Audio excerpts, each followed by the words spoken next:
For the New York Knicks, it has been an unsettling season. First, head coach Stu Jackson is bumped out, and John McLeod is brought in. Then, general manager Al Bianchi is fired.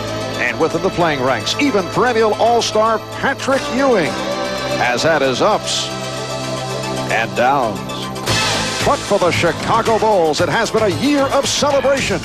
And for Michael Jordan, the #1 scoring machine of the NBA, he and his Bulls have been flying high. So it is on to the playoffs. Game 1, Thursday night, and it was all Bulls. And when it was all over, the Bulls had handed the Knicks their worst loss in playoff history. Now, Ewing and the Knicks must find an answer or find themselves down 2-0 to the hard-charging Chicago Bulls.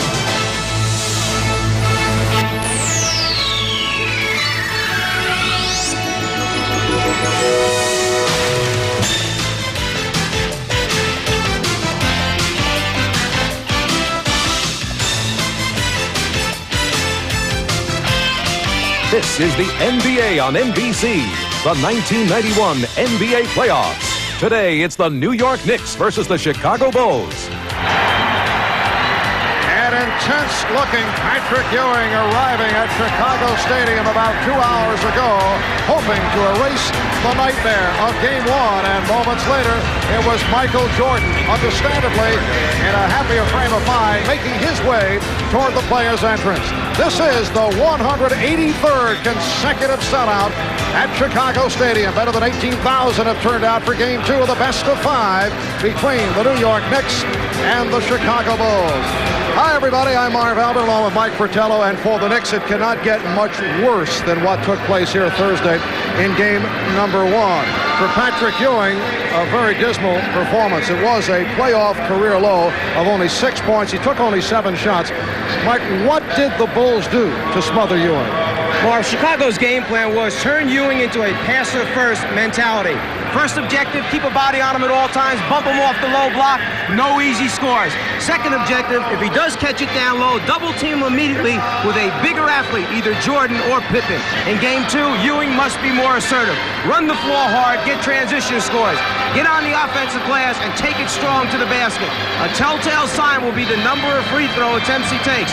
During the regular season, he averaged 7.5 per game, but against Chicago, only 3 free throws per game. In Game 1 of the playoffs, no free throw attempts for Patrick Ewing. Well, you can hear this crowd is certainly ready as they prepare to hear the introduction of the starting lineups. Knicks coach John McLeod was telling us last night that he may change up. He may go with Kiki Vandeweghe defensively at times against Michael Jordan. However, that means McLeod is conceding points to Jordan, and he's more concerned with the scoring threat of Scottie Pippen, who did severe damage to the Knicks on Thursday.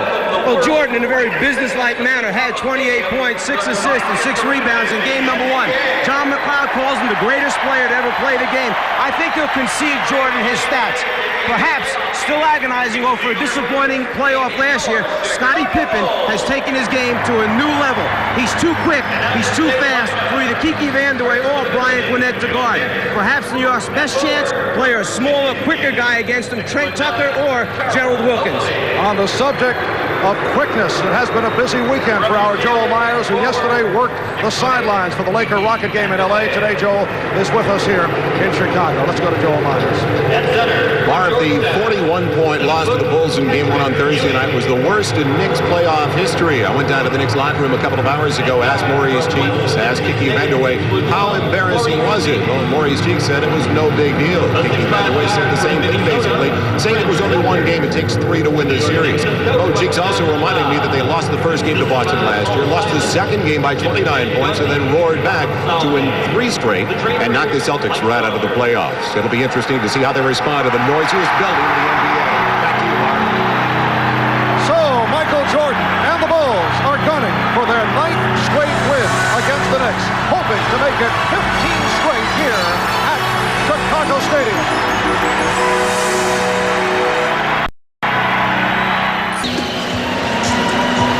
Welcome back to the Windy City as we check out the starting lineups. First for the New York Knicks, the veteran Maurice Cheeks combining with Trent Tucker in the backcourt. Charles Oakley, the one-time Bull, and Kiki Vandeweghe up front. And at center, Patrick Ewing. The Knicks coached by John McLeod, who told us earlier they will open up by pounding it down low to Patrick Ewing, and the Knicks have to get the ball to him quicker. John Paxson and Michael Jordan in the backcourt for the Bulls. Horace Grant and the red-hot Scottie Pippen at the forward spots. Bill Cartwright at center, and a candidate for Coach of the Year, Phil Jackson, the head man of the Bulls, who went 61-21 in the regular season, best record in the history of the franchise. After a brief down period late in the season, the Bulls turned it back up, and they are very much back on their game. The Knicks at 39-43 during the regular campaign, the only sub-500 team in the playoffs. The Bulls control the tip. The officials, Jake O'Donnell, Joe Forte, and Ron Garrettson. And game number 2 is underway. Bulls coming off the 126-85 clobbering on Thursday. Here is Jordan. Yes.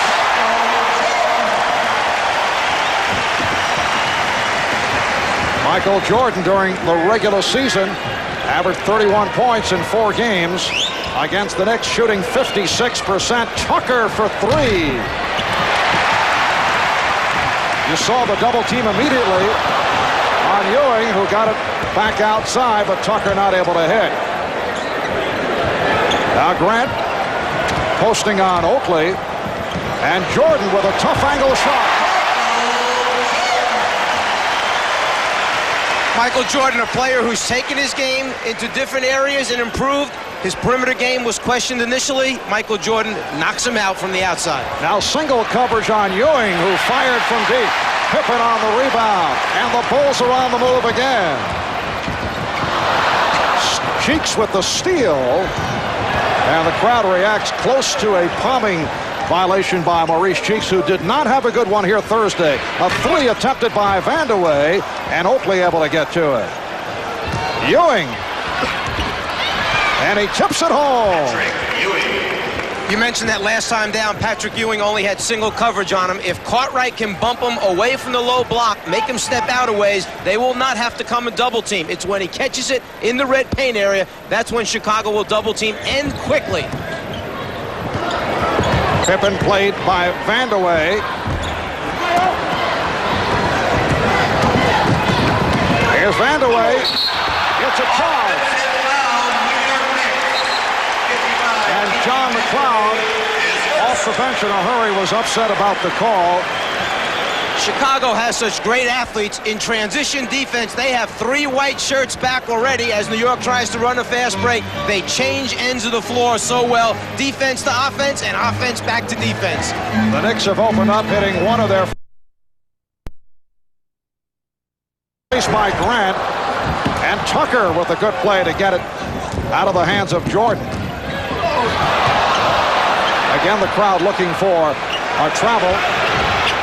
Nice pass from Oakley, and Vandeweghe has tied it at 4. Already we can see that New York has opened up its offense a little bit as Scottie Pippen takes it the length of the floor, misses the layup. New York trying to play a little more freely today, take some of those chains off him. Well, actually, the Knicks in game number 1 opened up in decent fashion. Close ball game until the final minutes of the first quarter, and then the Bulls pulled away. Foul call on Oakley. He took a shot in the mouth. It was at one point a 21-19 game, and then it got away. It was over in the second quarter. Chicago rotating, comes with hands, very aggressive. They force turnovers. They make things happen. They're one of the best in the league at creating easy scoring opportunities through their defense. 3 minutes in, and the game is tied at 4. They isolate Jordan on Tucker, and Tucker played him well. Cartwright, he ran into a Jordan, but a nice move by Cartwright. He brushed with his teammate. The Knicks wanted to travel, but Cartwright has given his club a 6-4 lead. And we see the matchup down there. Charles Oakley is playing against Cartwright instead of Ewing, trying to cut back on a number of personal fouls that Ewing picks up.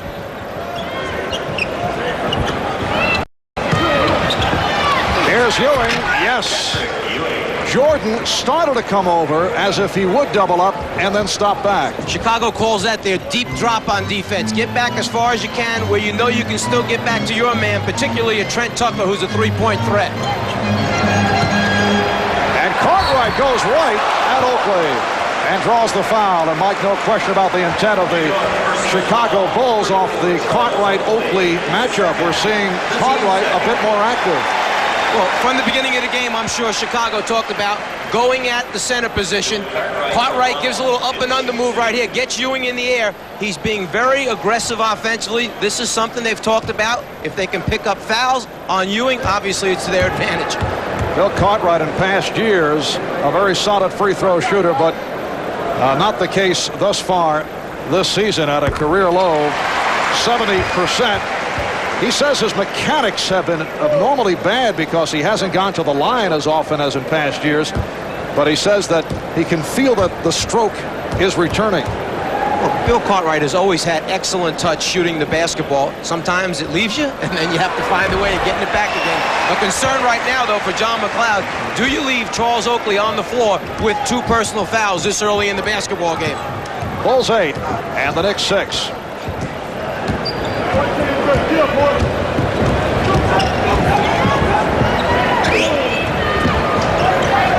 Shot clock is down to 5. Ewing over Cartwright. Here comes Jordan. Paxson with the open shot. Yes. The Bulls 10 and the Knicks 6. Sean Paxson shooting about 55% from the floor, and he is not a guy who drives it a lot to the basket. He's a pull-up jump shooter with a deadly eye. Did not have a good one in game 1. Cartwright with the steal. Paxson a 2 for 8 on Thursday. Jordan changed his mind. Grant. Bulls lead it 12-6. Well, I think John McLeod needs a timeout here to try and get this group back under control. Turnovers are what exploded the game last time for Chicago against New York. Already, we see those problems again surfacing. And I had the feeling the Knicks lost their composure late first quarter, early second. Cartwright in a battle with Ewing, prompting the reaction. Ewing, once again, a one-on-one move, and Patrick Ewing is opened up, hitting 3 out of 6 from the field. The Bulls lead at 12-8. Looks to me like Phil Jackson said, hey, let's come out in the first quarter and just play him straight up, see what adjustments they've made, then we'll go back to double-teaming him. And Cartwright at the other end continues to take advantage of Charles Oakley. As we know, playoffs become mismatch situations. Taking advantage of it, we saw it in the Golden State game yesterday. Again, they're going at the mismatch. Too much size for Cartwright over Oakley. Oakley was hit by timeout, Chicago. And now the Bulls take a timeout and hear it from the crowd as they head back to the bench. 6:21 remaining in this first quarter. It's the Bulls leading it 14-8. Cartwright and Ewing mixing it up here in the early moments. In game 1 Thursday night here in Chicago, the Bulls walloped the Knicks by 41 points. The Knicks' worst ever playoff defeat. I talked about it earlier with John McLeod. Marv, I was embarrassed. I mean, I was embarrassed. I was mad. I was upset. And hopefully our club was too. I mean, we got shellacked. There's no way to get around that. We got shellacked. No way to get around it. And what made it worse for the Knicks players this week, they're walloped on Thursday night. They had to spend quite a bit of time here in the city of Chicago, and they were even being taunted around the hotel the last couple of days. That's even more of a crusher. If you've coached or played in the NBA, we've all had that feeling, experienced it at one time or another. Hearing these sarcastic remarks from fans as you're walking in the hotel lobby. Well, Patrick Ewing off to a 3 for 6 start. The Bulls lead it 14-8. 3 for 6, but already 6 shot attempts. Last game, only 7 for the entire game. Tucker with an open 3. So Trent Tucker, who missed his first 2 attempts, is able to connect. Do they need that? Just open it up a little bit so that Ewing has a little more room inside to operate. Both clubs remaining the same following the timeout. Grant Knicks with Cheeks and Tucker at the guards. Ewing, Oakley, Vandeweghe up front. Ewing off the fake. Rebounded by Oakley. And the Bulls lead by 1. It's a big gamble for John McLeod to leave him in the game right now, but he feels if he's got a chance to win this thing, he has to have Oakley on the floor to try and help out on the glass. This is not a real good rebounding team, the New York Knicks. And that despite the fact that they have individually 2 of the better rebounders in the league in Ewing and Oakley, but not much else in terms of help off the boards.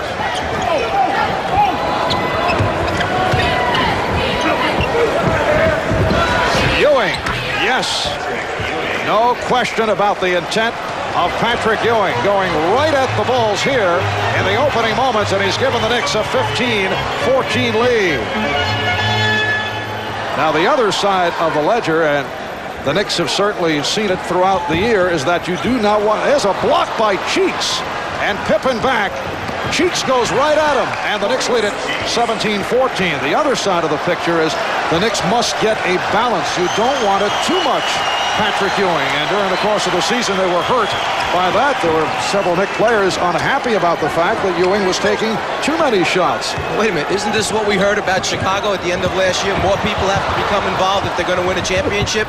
We need to distribute the shots around. Jordan's 3 way off. Ewing on the rebound, dribbles through the pack, goes all the way. Patrick Ewing taking charge to make it 19-14. If you ever question his ability as an athlete, you saw it right there. Rebound the ball, dribble at the length of the floor against Michael Jordan, and convert at the other end. 11 unanswered points by the Knicks, who have been lifted by number 33, Patrick Ewing. He's hit for 10. And a timeout has been called by Chicago as Phil Jackson wants to talk it over. The New York Knicks have come out very strong here in the first quarter. They've hit their last 4 field goal attempts, sparked by the play of Patrick Ewing, an 11-0 run by the Knicks, who are looking to get some emotion into it. This has not been a club that has shown many signs of emotion during the course of the season. I think it's just so much more fun to play, and I know it's more fun to coach when people do it with enthusiasm, with spirit, with emotion, when they show some excitement for what they're doing. Knicks lead it 19-14.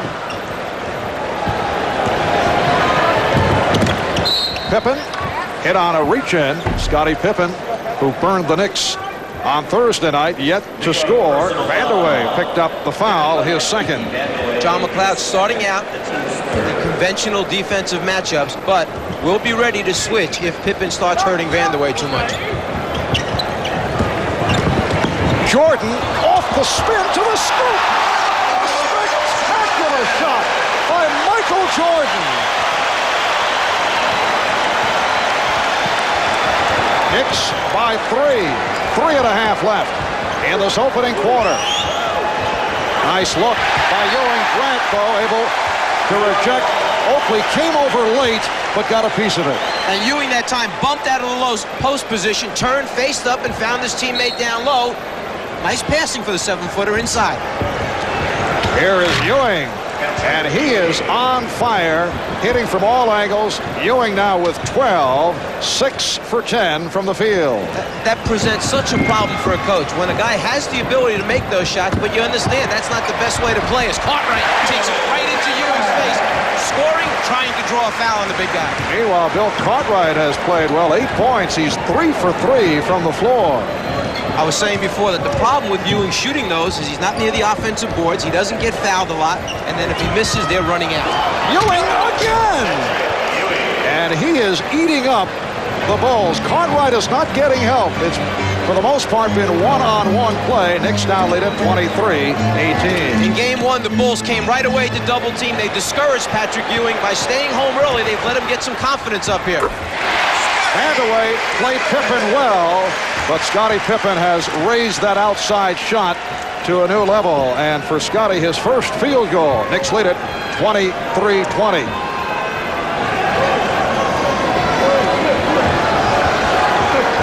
Shot clock worked down to 6. Tucker with 3 on the 24. And last touch by Ewing. It will be Chicago ball. Michael Jordan was anticipating the trap. He dribbled around Ewing, pulls it back, concentration all the way on the front of the rim.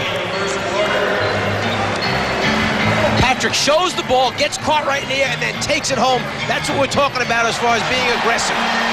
Back to the live action. A nice backdoor pass for Grant. His second field goal. And the Knicks lead is 23-22 with 1:40 remaining in this first quarter. Ewing has 14. Jordan has 6 points. The Knicks offense has been all Patrick Ewing. Gerald Wilkins getting set to check in for the first time. Shot clock is down to 2, so Cheeks had a force and hits a three-point force by Maurice Cheeks, and he hit it. Knicks lead at 26-22. That's not exactly what the Knicks want, but they'll take it. If you're wondering why they're having a problem, the Knicks getting the ball into Ewing, it's because Jordan is playing halfway off his man. Nice back cut by Cartwright for the layup. Jordan is playing halfway off Tucker. He's taking away the passing lane to the low post. It's a difficult decision of when to pass it and when not. Knicks lead 26-24. Just under 1 minute left in this first quarter. Paxson up tight on Cheeks. Oakley posting, squaring up on Grant, and spinning in for a bad shot. And here comes Pippen. And a double dribble indicated by the official, Joe Forte. Even though he turned the ball over, it's one of the great advantages that the Bulls have, having a guy like Scottie Pippen at the 3 spot. There are a few small forwards in this league that have the ability to rebound and then lead the fast break at the same time. Get the ball off the glass, start the fast break, and find an open man. Even though he puts 2 hands on it right there, what a weapon that is. Charles Barkley's pretty good at it. Larry Bird not bad at it. You could probably think of a couple other ones. Yes. Kenny Walker has come on for the first time, as has Gerald Wilkins. Gerald Wilkins returning after an 11-game respite, missing the final 11 of the regular season with a sprained left ankle, and looked a bit on the rusty side the other night. A turnover by the Knicks, who committed 27 in game number 1. And one of the arguments that came up was, whose fault is it? Is it the guard's fault for making the pass at the wrong time, or is it the big guy's fault for not being free? That's a long discussion we'll get into later on. All right, final seconds. First quarter, you see B.J. Armstrong on for the first time. Pippen hits the 3. The Bulls lead by 1. 1 and 5/10 seconds remaining. Wilkins to end the first quarter. After 1. Here in Chicago, the Bulls with a 27-26 lead on the Knicks. Patrick Ewing bouncing back from the poor performance on Thursday with 14 points in the opening quarter.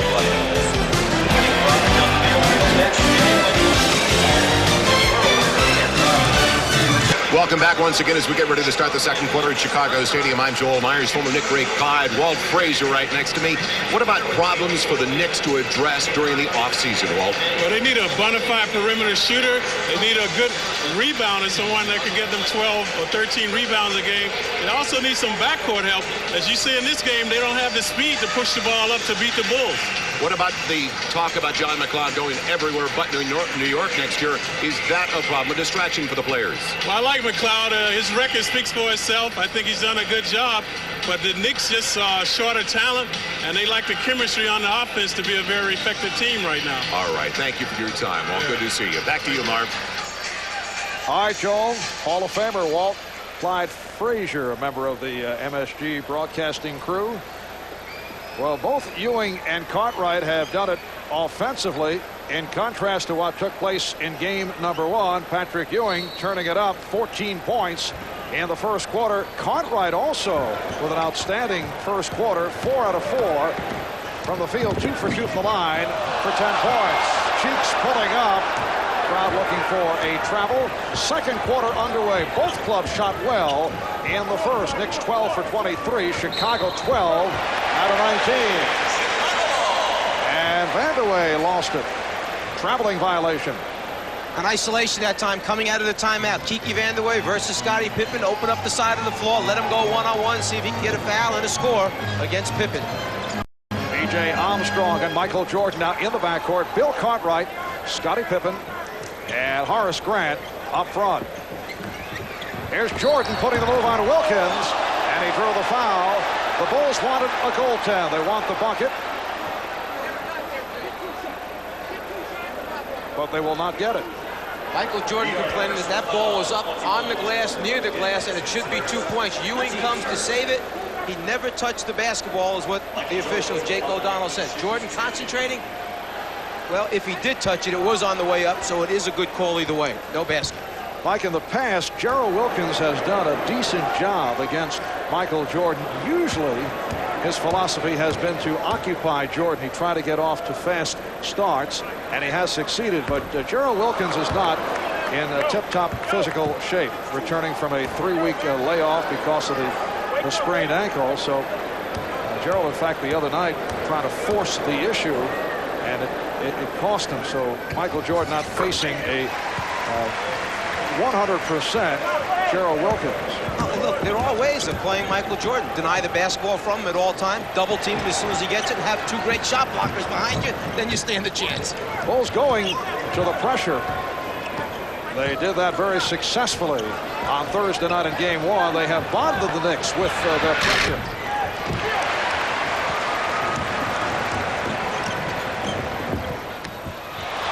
Grant getting inside. So the Bulls lead it 30-26. Keep watching how Chicago plays defense once the ball comes into the half-court area against New York. They basically back off the outside people, trying to make tough entry passes inside.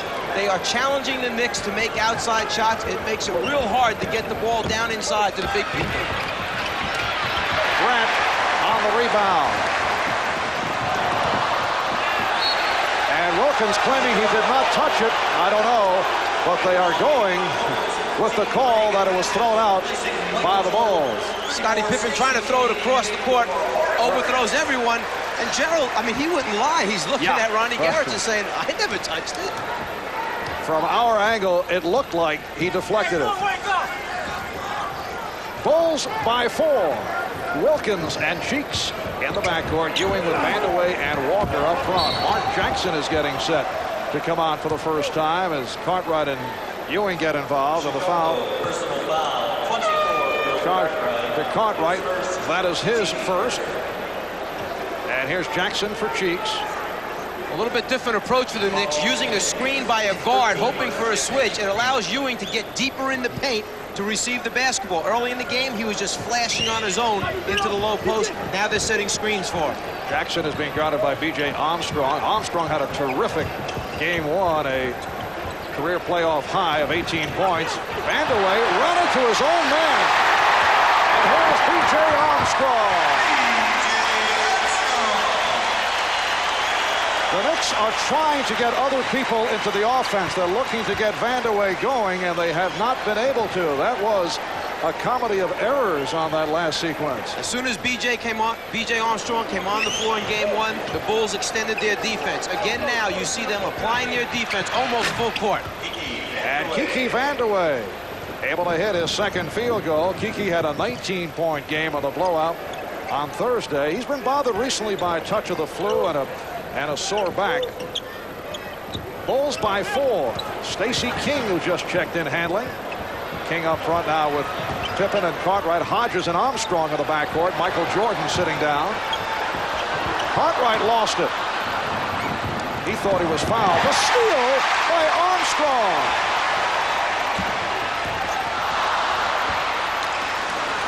Here comes Jackson. Wilkins off the fast break. The Knicks cut it to 2. Looked like Mark Jackson took a shot on the forehead, and Hodges is wide open. Mark Jackson looking for a 20-second timeout. He's hurt. 20-second timeout. 8:33 to go in this second quarter. The Bulls with a 32-30 lead on the Knicks. Trainer Mike Saunders coming to the rescue of Mark Jackson. Someone needed to come to the rescue of Kiki Vandeweghe right there, as Patrick Ewing and Vandeweghe tried to occupy the same space at the same time, and somewhere along the line we learned in school you can't do that. The quick hands of B.J. Armstrong stripping Gerald Wilkins of the basketball. They produce so many turnovers, which produce easy scores.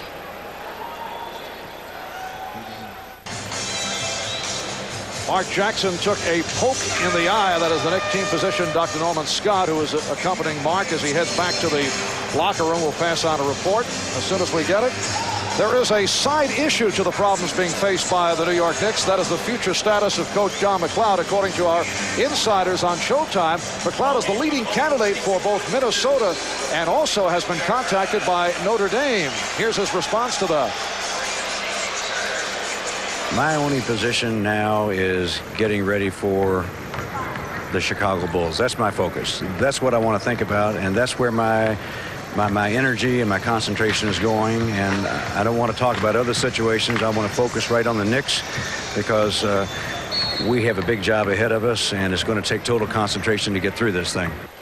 Well, Mike, John at this point looking to deflect the reports involving the interest by the Minnesota T-Wolves, who are out shopping for a coach with the departure of Bill Hasselman. Another Knick turnover. Wilkins lost it to Armstrong.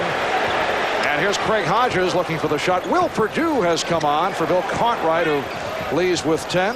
And the other story, as reported by Bob Ferry and Pete Vesey on the Insiders, that Notre Dame has already contacted John McLeod for that vacant head coaching spot. Perdue, who's played well recently, rejected by Ewing. Bulls lead it 32-30. Vandeweghe is wide open. Keep in mind, John McLeod at one time, a great college coach, something that you have to think about if the opportunities are there. Certainly Notre Dame, an attractive position. Kenny Walker able to break it up. How does this affect his handling of the ball club with all this swirling around at this point? John McLeod has been around long enough and handles things well enough, understands the importance of this series. He owes it to the New York franchise. Whatever is going on behind the scenes, he has the ability to pay total attention to the job at hand, the New York Knicks. Well, a quick lift of Will Perdue gets the early hook, although Will has played well recently. Cliff Levingston has come on. The steal by Cheeks, knocking it away from Levingston, and then able to tie the game at 32. John McLeod also wanted to make it clear that he hopes to stay as head coach of the New York Knicks. He feels that he could help turn this club around, but it is now a new regime in New York, and you wonder, as Levingston is able to go to the bank shot, Bulls lead it 34-32. You wonder if McLeod is being painted as Al Bianchi's guy. Will that hurt him? There's no question he's in a difficult position. The best thing that can happen to John McLeod, the New York Knicks, the players, just keep winning basketball games. Things will fall into place then. Wilkins for Walker, and a strong move by Kenny Walker. The game is tied at 34. Michael Jordan getting set to return. Good pressure by the Knicks here in the first half. Livingston posting, nowhere to go. Armstrong off a double team was deflected short, and it will be Chicago ball with 6 on the shot clock. But first, the Bulls call for time. Kenny Walker shaken up. It is now time for the AT&T long distance shootout. Armstrong in the lane presented a lot of problems for the Knicks the first half, but if you get guys inside blocking shots and the hustle there of teammate, Gerald Mustaf is the one who hits Walker in the eye. 6.5 to go in the second. Draft presents #1 draft choices. Today's Miller #1 draft pick, Charles Oakley, who was selected 9th overall by his hometown Cavaliers, traded soon after to the Bulls for Enos Wadley and the rights to Keith Lee. Charles spent 3 seasons in Chicago, where he led the NBA in total rebounds in 87 and 88, then was dealt for Bill Cartwright, coming over to the Knicks. A reminder, at the end of today's broadcast, we'll select the Miller Genuine Draft Player of the game. Let's go to Joel Myers. I was just down in the Knicks locker room. Mark Jackson is being stitched up. Norman Scott, the team physician, is with him. When they asked Mark Jackson what actually happened, he said it felt like one of the bigger players got him with his tooth. So Mark Jackson, a couple of aspirin, 4 or 5 stitches. He'll be back and be ready to go for the New York Knicks. Keep your eye at the bottom of the screen. Bill Cartwright strikes again. Mark Jackson looking for the rebound. Cartwright coming in. to follow back up as the shot goes in. The contact by Cartwright. There it is, another victim. Phil Even hurt a ball boy about a month ago in a collision. I don't think Hakeem Olajuwon would have the same sense of humor when it comes to the discussion of Bill Cartwright, although he did indicate that he understands it was an accident. But Bill, who plays in rugged fashion, has a number of victims on the hit list. There are just certain guys in the NBA that those type of things happen. And believe me, in practice, nobody wants to guard those people. Tom McMillan, when he played for the Hawks, the same thing. They made McMillan wear knee pads, elbow pads, everything in practice so they wouldn't be wounded. Pushing foul called on Wilkins. The same can be said of Chicago Bulls coach Phil Jackson as a member of the New York Knicks. Players did not like to go against the sparkling elbows of Phil, even during practice sessions. It's always those guys that don't have total control of their body parts. King set the pick. Gerard Mustaf, who just checked in, try to jump out. Here's Livingston. Nice delivery. Grant was fouled, and Mustaf got hurt. The Knicks have decided they're going to double team trap Michael Jordan every time he comes off a pick and roll situation. Mustaf that time, after running out and trying to trap Jordan in rotating back to his man. Now he's rotating back, trying to find his man. A rotation by Quinnett. A little bit late on the rotation, the foul. Tough half physically for the New York Knicks. Gerard Mustaf called for the foul. Here's Patrick Ewing checking back in. So the Knicks have Ewing with Brian Quinnett and Charles Oakley, Maurice Cheeks, and Gerald Wilkins in the backcourt. New York Knicks Dr. Norman Scott waving a red cross behind the Knicks bench right now. And a busy time for trainer Mike Saunders.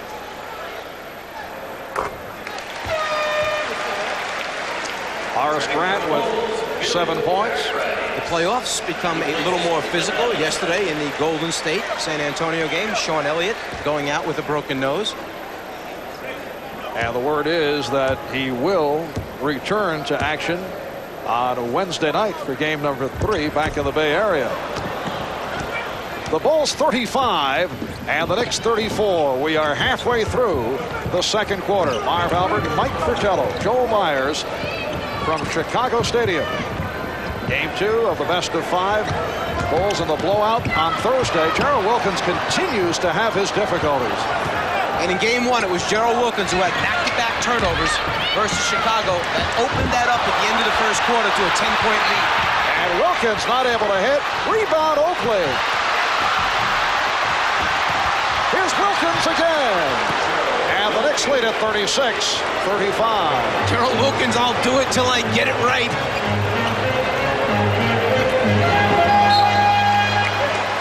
The Knicks very aggressive defensively, led by Maurice Cheeks, the NBA's all-time steals leader.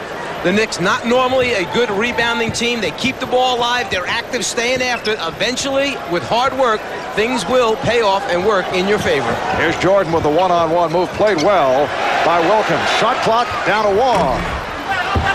Michael Jordan now 3 for 5, 7 points. He has not gotten his usual complement of shots to this point. Wilkins and Cartwright on the rebound. Rodgers going behind the back. Here's King, and he booted it out. And here's it from the crowd. Stacey has not been a major favorite here in Chicago after he boycotted a practice.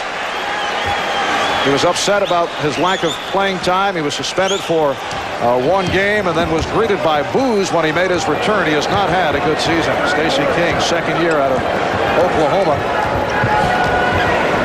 John Paxson has returned. Ewing and Cartwright banging each other pretty good. Ewing was forced out, and he was stopped as Jordan came from behind. Quinnett able to hit, it counts. The reason we got the signal because the ball was deflected, would have been a goaltend had it not dropped. The 24-second buzzer went off, but the Knicks were able to recover after getting the shot off. And they lead it 38-35, 4:15 left in the first half. King. And again, Stacey King. Hearing the boos. Cheeks and Wilkins in the backcourt. Ewing, Oakley, Quinnett up front. Nice return from Ewing, but Oakley blows the layup. Those small things all add up, particularly against a team like Chicago that can score points in bunches. They open up games, they explode during quarters. You must make those shots when you get the opportunity. Pretty pass from Jordan. King able to convert, and the foul. So King will go to the line. Quinnett called for the personal. Michael Jordan, who gets in traffic and sees the entire floor, has the ability to find open teammates once he feels the double and triple team. Trent Tucker is back, replacing Gerald Wilkins. Stacey King with a three-point play. Game tied at 38. Bulls go back to the pressure.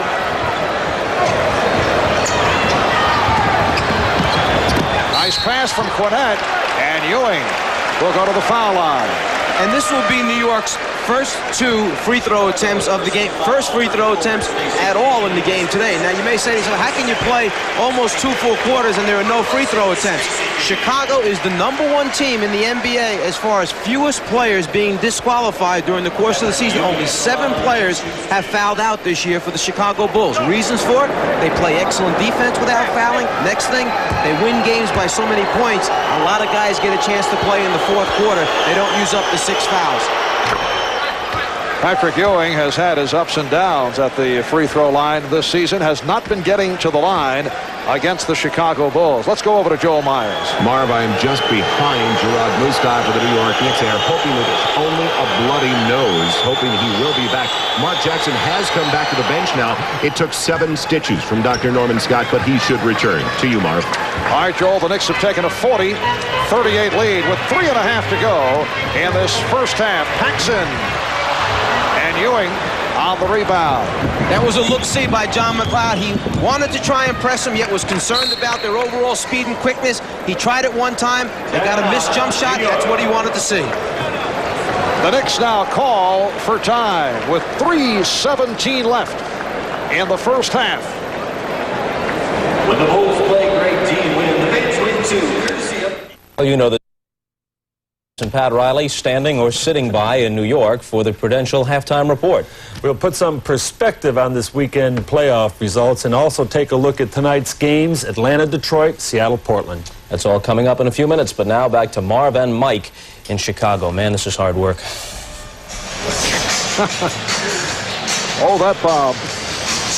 3:17 left in the first half, and the Knicks lead the Bulls 40-38. Let's get back to Joel Myers. All right, Marv, alongside Dr. Norman Scott of the New York Knicks. Updates on Mark Jackson, Gerard Mustaf. Mark had about 8 stitches. He's fine. He's ready to return. And Gerard has suffered a broken nose, but it's not displaced. He'll return. Okay. Thank you, Dr. Scott. Back to you, Marv. All right, Joel, so Gerard Mustaf may return despite the broken nose. Caught by the left elbow as he tries to block the shot of Horace Grant. Knicks with Cheeks and Tucker in the backcourt.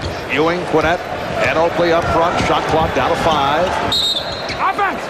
And the whistle away from the ball. It's against the Knicks. And that is called on Patrick Ewing. His first. He was in foul trouble on Thursday. He was besieged all game long, surrounded by the Bulls, and also was hit with a technical foul after arguing a call. Jordan and Cheeks able to get to it. They'll jump it up. There are a couple very difficult calls in the NBA for officials. Goaltending, charges, offensive fouls. But the toughest might have to be the action down in the low post area. When it's an offensive foul and when the defensive player is holding, bumping too much against that offensive player.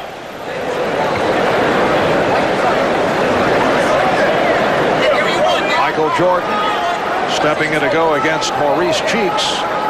This is the second part of our playoff doubleheader. Earlier today, Indiana defeating Boston 131-18, tying the series at 1. Chuck Person with 30 steal. Cheeks try to steal the tip, stepping in too quickly, and so the ball goes to Chicago. 22 apiece for Reggie Lewis and Brian Shaw. Larry Bird, 18 points, 9 assists. Chuck Person, before the game, said he was only going to talk trash for 45 minutes and keep quiet the last 3. He must have done a pretty good job.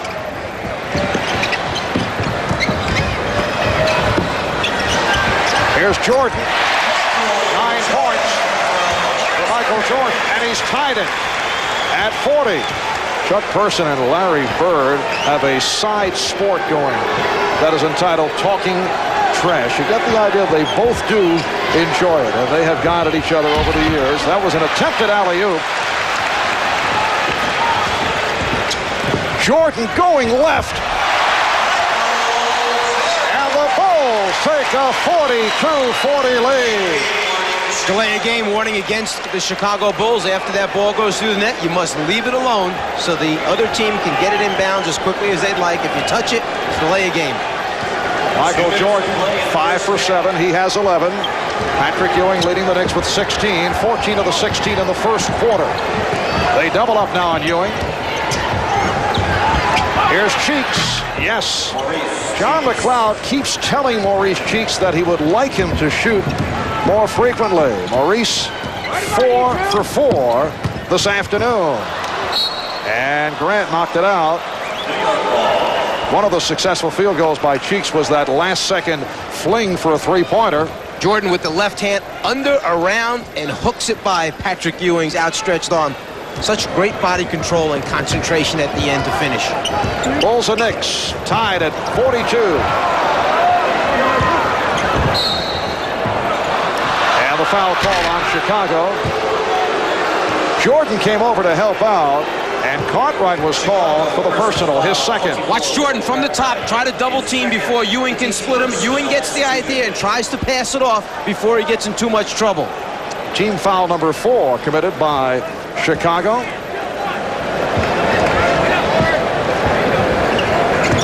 In game 1 on Thursday night, the Knicks blown out by 41 points. They played well here in the first half. And it will be Nick Ball. If Trent Tucker can just make a couple of those shots, it will force Michael Jordan to move up closer, which will open up the passing lane to Ewing. Until he makes a couple in a row, Jordan will go up and back, faking like he's trying to play the ball, but really anticipating the pass into Ewing. Tucker is only 1 for 5, and the one was from downtown. These two clubs will meet in game number 3 at Madison Square Garden in New York on Tuesday night. Game 4, if necessary, at the Garden on Thursday. They are readjusting the 24-second clock. Jake O'Donnell indicating 11 seconds remain. 1:07 to go in this second quarter. Phil Jackson had some interesting remarks following the first game blowout. Is it possible, Phil was saying yesterday, we're going to have to play better than we did on Thursday? Our execution is going to have to be better? Ewing. And they'll jump it up. They were both contesting out of bounds. You could relate to Coach Phil Jackson making those remarks. You win by 41, but you still find things that you're not happy about. Coaches always want a little bit more, and they're going to find a way to find something wrong. Otherwise, why go to practice the next day? Right. There's no reason for practice. Well, the Bulls did not shoot that well early in the first quarter. I think that would be the only criticism. That was nearly perfect execution in game 1. Knicks and Bulls tied at 42. We're down to 40 seconds left in the first half. 10 on the shot clock. Oakley. He's being ridden by the crowd, a crowd that does not respect Charles Oakley's outside shot. They've seen it here. Hacks it. And it will be Nick Ball. Last time down for the New York Knicks, they wound up in a bad situation. Charles Oakley as the perimeter guy trying to feed Patrick Ewing. As soon as Oakley got the ball, his defensive player ran all the way back and stood in front of Patrick Ewing. One behind, one in front, saying to Oakley, go ahead and shoot it if you want. They've got to get guys on the perimeter, same side as Ewing, that can make shots, so the defense must play them. Tucker able to go glass to give the Knicks a 2-point lead, and Michael Jordan wants a timeout with 6 3/10 seconds to go in this first half. So it's the Knicks 44 and the Bulls 42. NBA inside stuff. An all-star lineup, including a behind-the-scenes visit with New Jersey Nets center Sam Bowie on his horse farm in Kentucky. Join Ahmad Rashad and Julie Moran for NBA Inside Stuff. That's next Saturday on NBC. Patrick Ewing turning it from the performance in Game 1 where he scored 6 points, attempted only 7 shots, 14 of the 16 points coming in the first quarter. The Knicks, incidentally, have out-rebounded the Bulls 21-12, led by Oakley and Ewing. 6 3/10 seconds to go. Pippen, guarded by Quinnett, going all the way. Crowd wanted a foul, no call. Phil Jackson right in the face of Joe Forte, who walks away from him.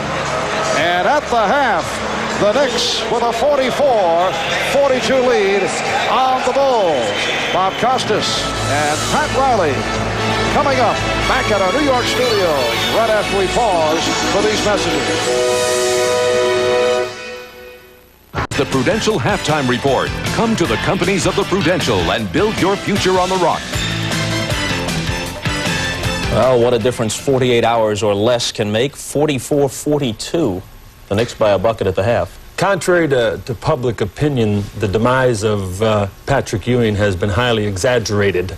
I mean, the other night, Bob, it was an aberration. He didn't get into the game, but in the first period, he had 14 points. He took 11 shots. In the second quarter, he only got 2 points on 3 shots, but the important thing is that they are ahead by 2 at the halftime. Right here, Patrick Ewing, just a lot more aggressive.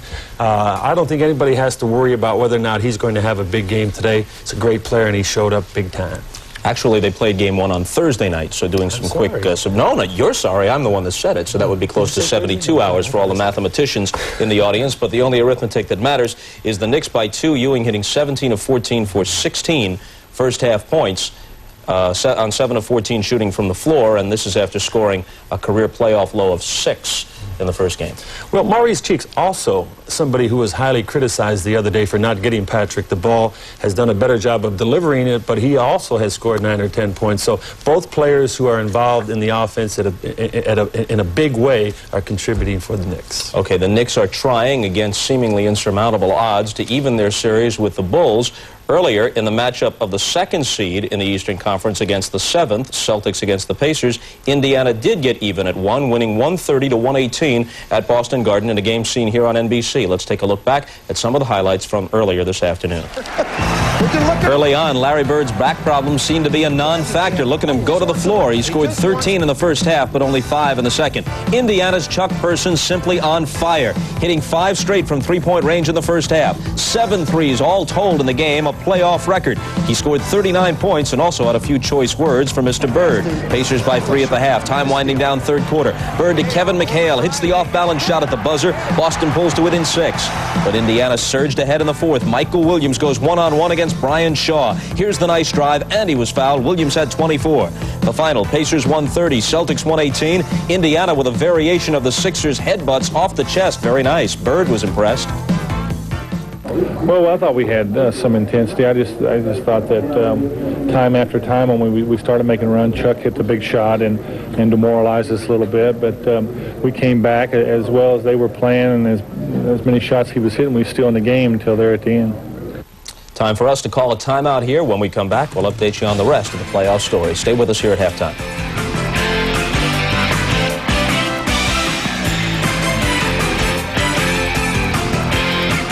Playoff action tonight, of course, in the NBA, and one game involves the Hawks going against the Pistons in Detroit, and we send it off to Don Criqui for a preview of that game. Don? Bob, as you know, Detroit was 5-0 against Atlanta during the regular season. Atlanta coach Bob Weiss knew the Hawks had to do something to try and change their luck, so they changed defenses in Game 1, used a lot of jump switching to short-circuit the Detroit plays. The Pistons starters had an awful night shooting a combined 23% in losing. Weiss also told me he is aware the wrist injury is affecting Isaiah Thomas. Well, I think where it affects him probably the most is his long-range shooting. We trying to kind of key on keeping him to the outside and trying to stop his penetration. We didn't do a great job. He had 14 assists and did get inside on us more than we wanted him to. But I don't think he's 100%. But you know, he's a competitor and he'll come back. He seemed to be passing up a lot of open shots from the outside. Yes, he doesn't seem to have quite the confidence in his outside shot that he did before he got hurt. And the latest news here from the NBA, Bill Laimbeer of Detroit will be fined tomorrow for getting thrown out of Game 1, but he will not be suspended. Now back to Bob and Pat. Okay, Don. The other game tonight is in Portland, where the Trailblazers have a 1-0 lead in their series over the Seattle Supersonics. Both coaches expect a higher level of play in Game 2.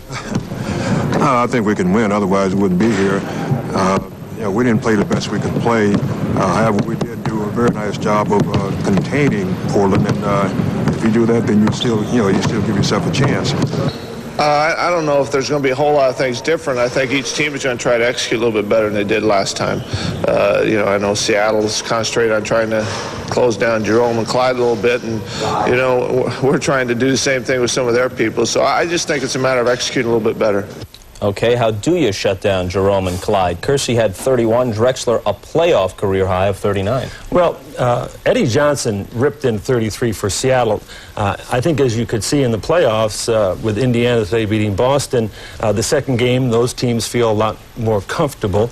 I think Seattle going in tonight sort of have their feet wet as a new team, a contending team that's seated very low. But they have an opportunity. They just got to make sure they can cut down those 70 points that Drexler and Kersey got. I'm not saying it's going to happen, but think of it. If Seattle, which generally played pretty tough against Portland during the year, somehow wins in Portland tonight, they've split the first two. This is a best-of-5 series. You're Portland with the best record in the league, looking at relinquishing home floor advantage in what comes down to a best 2 of 3 series with 2 of those games in Seattle against a team that finished 8th in the conference. The collar can get a little tight in that situation. You have to be there and have to live it to experience it. I'm just guessing, but I think I guessed right. We're back with the second half after these messages and a word from your local stations.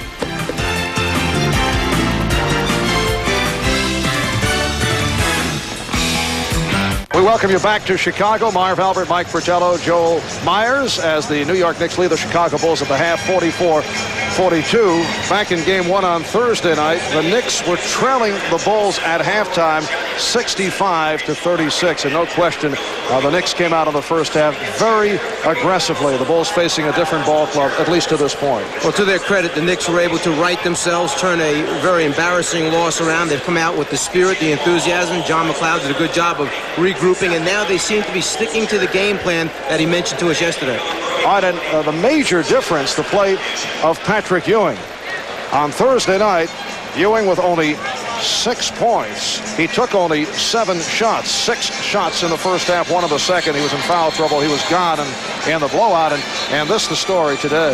He's dominated the first half for New York. It's just what they needed. If they can just now supplement Ewing's productivity with some perimeter game, some outside shooting, they need one more guy to step up and do some scoring. They could be in real good shape come second half. Cartwright has also done a good job offensively, but it has been the New York Knicks off the boards.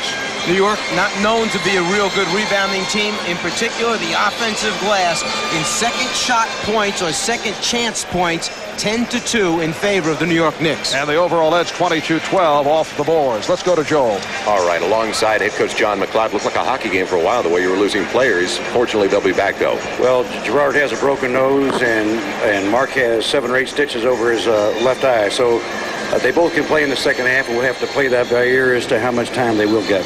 Biggest difference in Game 2 as far as you're concerned? The biggest difference is that we're pounding the board, and also we're getting back and not giving up a lot of layups. All right, thank you, Coach McLeod. Good luck in the second half. Thank you very much. All right, back to you, Marv. So a 44-42 lead for the New York Knicks over the Chicago Bulls. We'll be back with the second half in a moment.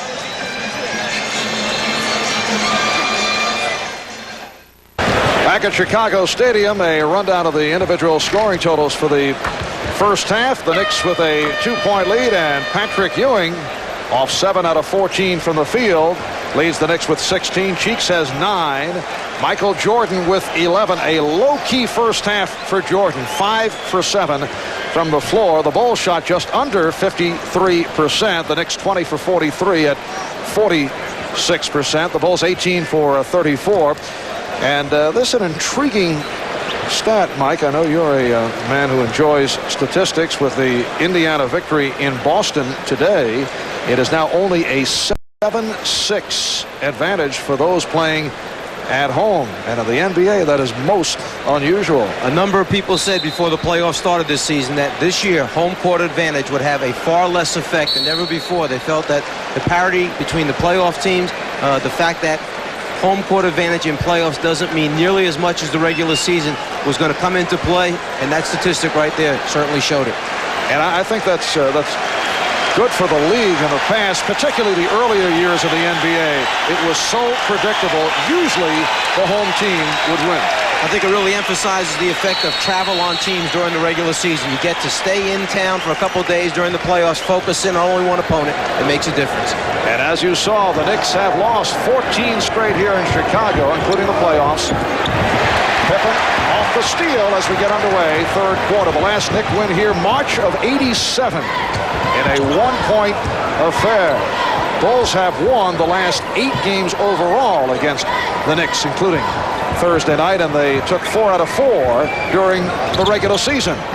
Tucker playing Jordan very well. And Ewing attempting to front Cartwright. It's Pippen. He has 7 points.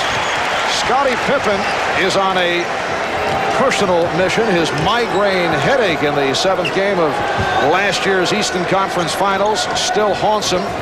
You recall the Bulls lost at Detroit 93-74 in a wipeout. Pippen went 1 for 10. Here is Ewing. And on the back tap, Vandeweghe picked up on a switch by Paxson. Game is tied at 44. Tucker from downtown. And Paxson on the rebound. People felt that was a Dennis Rodman headache. Yes. Dennis Rodman has played Scottie Pippen very effectively, usually focusing on the defensive end. Cartwright. And stay right here, says the official Joe Forte. The foul called on Tucker. Many times Charles Oakley will go up and rebound with one hand while holding off with the other hand. He gets a little smack to the top of the head there on Grant as he goes after the basketball. A good call by Joe Forte. Question on the foul is Oakley, not Tucker. Tucker raising his hand. Here's Jordan. It counts, and the foul. And this time it is on Tucker. Trent Tucker played him about as well as you can play him. He got help from the next defensive player near the middle of the floor, but Jordan reverses, pulls it back on the arm. Tucker, but the concentration's there. Such great body control for Michael Jordan. He pulls back away from double teams, finds an opening just enough to get a shot off.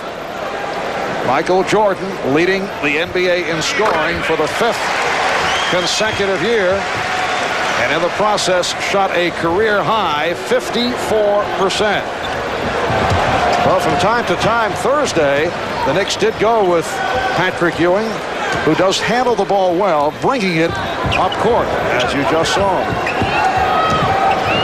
I've heard of big point guards. Let's not get carried away here. Ewing. So Patrick Ewing hitting from the outside. He has 18, and the Knicks trail by 1.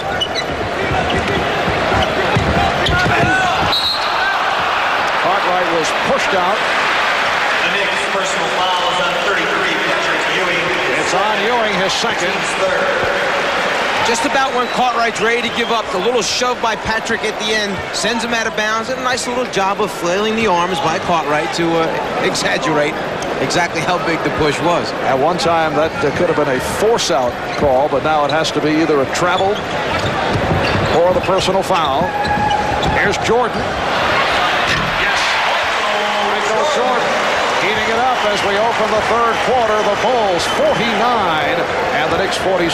Statistically, they've shown how Michael Jordan has dropped down in his number of free throw attempts. People say he doesn't take it to the basket nearly as much as Trent Tucker misses an outside jumper, but Michael Jordan certainly is knocking down his perimeter shots. As a result, maybe he doesn't need to go to the basket as much.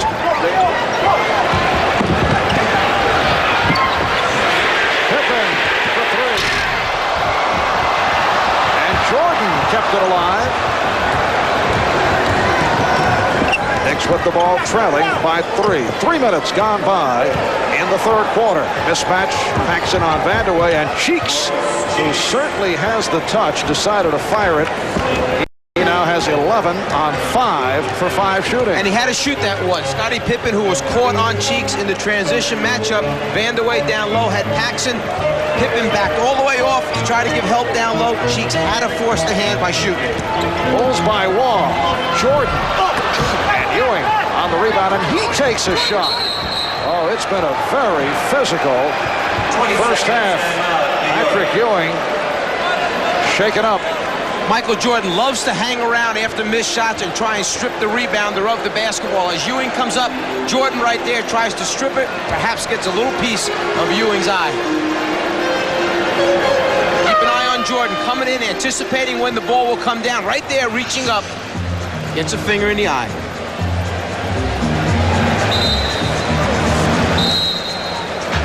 The Knicks suffering their 4th injury of the game. Mark Jackson requiring 7 stitches over the eye. Gerard Mustaf suffered a broken nose. Kenny Walker took a shot, and now Patrick Ewing. Looks like Ewing's trying to get that contact back in place using the mirror with a little assistance from his teammates and Coach McLeod. A reminder, next weekend, back-to-back days of doubleheader playoff action here on NBC. At this point, the telecast schedule uncertain pending the outcome of playoff games during the course of the week. Our coverage will begin 12:30 Eastern next Saturday and Sunday. It starts with Bob and Pat on NBA Showtime. Patrick Ewing indicating that he is all right. The Knicks are trailing 49-48. Vandeweghe with the open shot. Kiki Vandeweghe with 6 points. The Knicks 50 and the Bulls 49.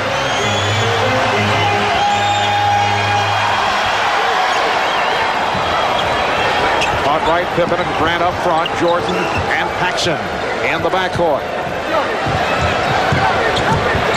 Down to 5 on the 24. Pippen.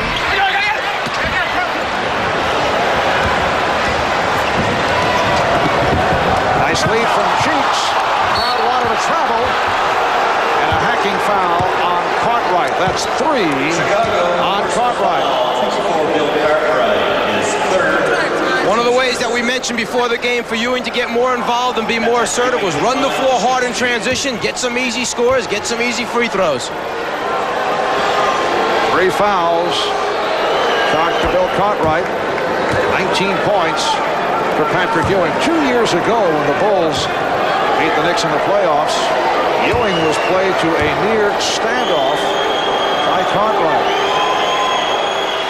The Knicks have always felt that Ewing is the one player who can break down the Bulls' team defense, so he must establish himself as he did in the first quarter.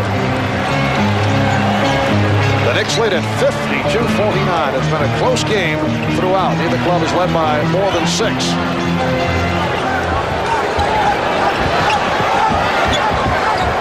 The shot clock is at 5. Jordan. And swept out of bounds by Grant. And the Bulls now are having difficulty locating their shots. Sometimes when you pick up the defensive intensity, you pressure the shooters a little bit more, you send them out of their range just a little bit, it's tougher to make shots under duress.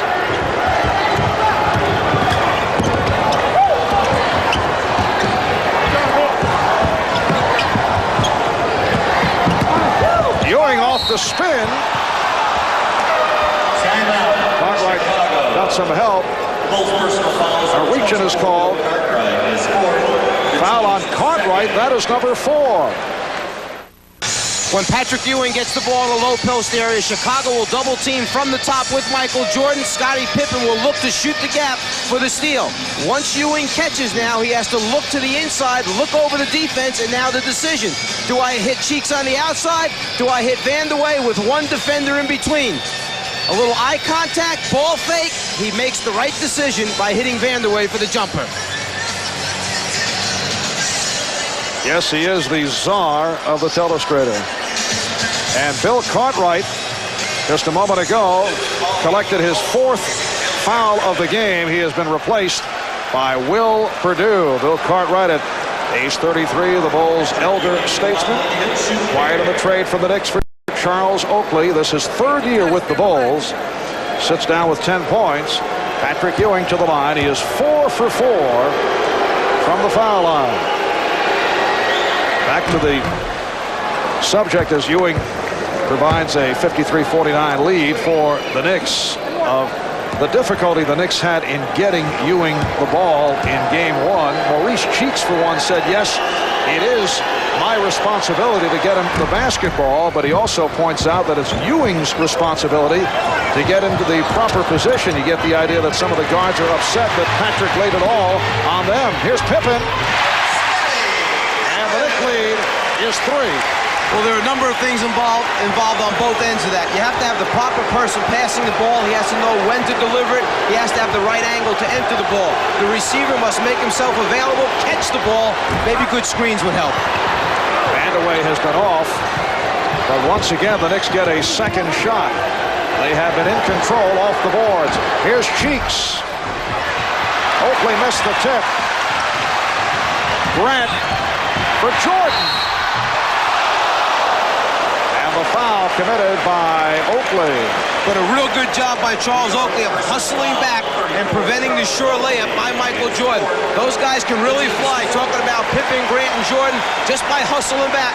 Oakley saves the 2 points. For sure, he'll send Jordan to the foul line.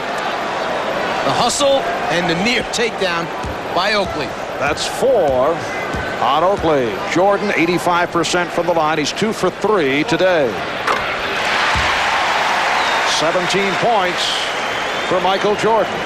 It's the Knicks 54 and the Bulls 52. Game 2 of the best of 5. Knicks attempting to bounce back from the humiliation on Thursday night. Game number 3 in New York on Tuesday. A 41-point margin. Not only a Knicks worst ever playoff defeat, it set a Bulls playoff record for the biggest point differential on the positive side. The Knicks lead is 1. Now Ewing working against Perdue. A beautiful fake, but the reverse went off. And the Knicks get the new 24. Tucker now played by Grant. Grant doubling up. Here is Tucker. And he continues his off shooting. Only 2 for 9 for Trent Tucker. Perdue. And he was looking for a call. Trent Tucker laying on the ground wondering, what do I have to do to draw an offensive foul? I thought I saw the train coming. I tried to step in front. Tucker comes around the baseline side. In his opinion, he's got it. In the official's opinion, not enough contact to be considered a foul. The ball last touched by the Knicks, so the Bulls will maintain possession. Kenny Walker has replaced Charles Oakley. Walker guarding Grant. It's Paxson and Jordan in the backcourt. Here's Pippen. And Walker able to hustle it down.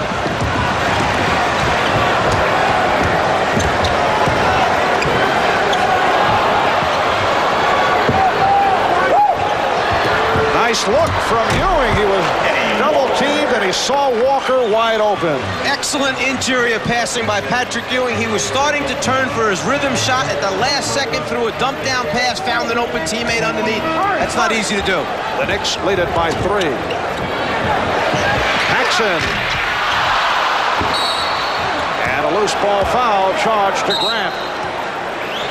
Chicago wants to keep a body on Ewing at all times. Purdue's been told, get him out of that lane area, drive him out as far as you can. Ewing try to get that position, keeps those arms up, calls for it, spots his man underneath. Great pass at the last second. Well, prior to today's game, despite the blowout by the Bulls, Phil Jackson was very wary of the New York Knicks. He kept pointing to their bounce back against the Celtics last year. Purdue will send Ewing to the line. Last season in the playoff against Boston, the Knicks walloped the first two games. That second game score 157-128, but then they won the last three, including the finale in Boston. But that was a different Knick team, a better Knick team with less problems around them. Ewing 6 for 7 from the line. He is the only Knick to go to the foul line.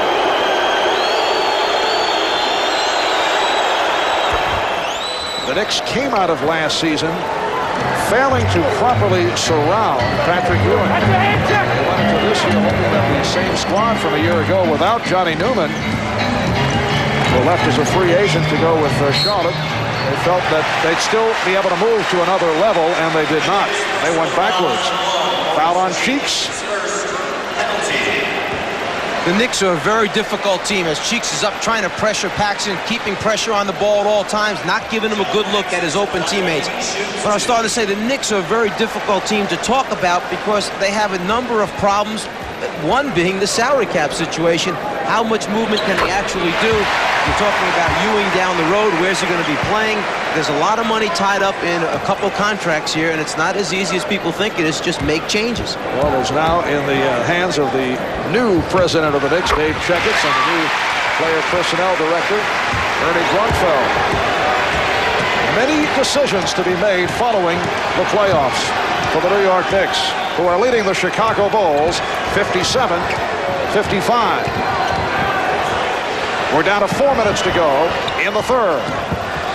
Wilkins given the shot, showing they do not respect his touch. Jordan lost it. And here's Cheeks.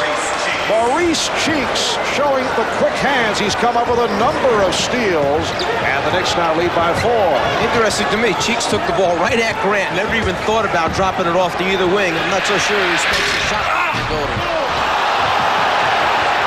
Wilkins with the save, and then Purdue was fouled by Vandeweghe. Knicks over the limit, so the Bulls to the line. Maurice anticipating where that pass was going to go. Takes it right up into Grant's face, looking for the three-pointer possibly. At the other end as they fire, Ewing keeps it alive. Bounce. Gerald Wilkins trying to save it through his legs. Unfortunately, the foul takes place by his teammate. Timeout taken by the Knicks with 3:33 left in the third. Earlier today, a scene on NBC. The Indiana Pacers knocked off the Boston Celtics up in Boston. That tied the series at 1, led by Chuck Person, who had 39 points, an NBA playoff record 7 from downtown. And a look at what is happening in the Eastern Conference. Philadelphia surprising Milwaukee, beating them last night in OT. They have been a superb overtime ball club. And out of the West, Blazers on top. Utah and Phoenix now tied at 1. Lakers made a 2-zip yesterday afternoon. The Knicks lead the Bulls 59-55, and Will Purdue on the line with the Knicks over the foul limit. Will Purdue has played very well as of late. He has been getting the playing time. Knicks have been to the line only 8 times, and that is all Ewing. No one else aside from Ewing to the free throw line for the Knicks, who now lead it by 2. Here's pressure by Chicago. Close to a 10-second violation, and Wilkins just did race it across. Vandeweghe, that's 2-point range. Kiki Vandeweghe, 3 for 8. The Knicks not getting the outside shooting.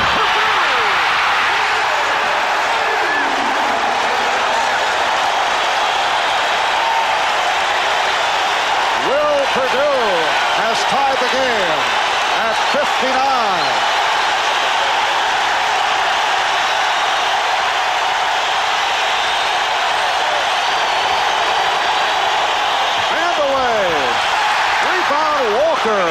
Knicks lead at 61-59.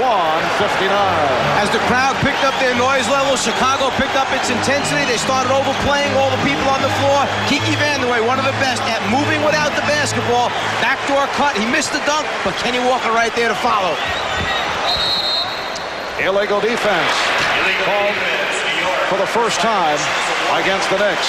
You think that it's easy to throw a lob pass. Try throwing one from one step over half court. It takes concentration on the guy receiving. Purdue right at the front of the rim. Great job by Paxson. And Jordan able to penetrate.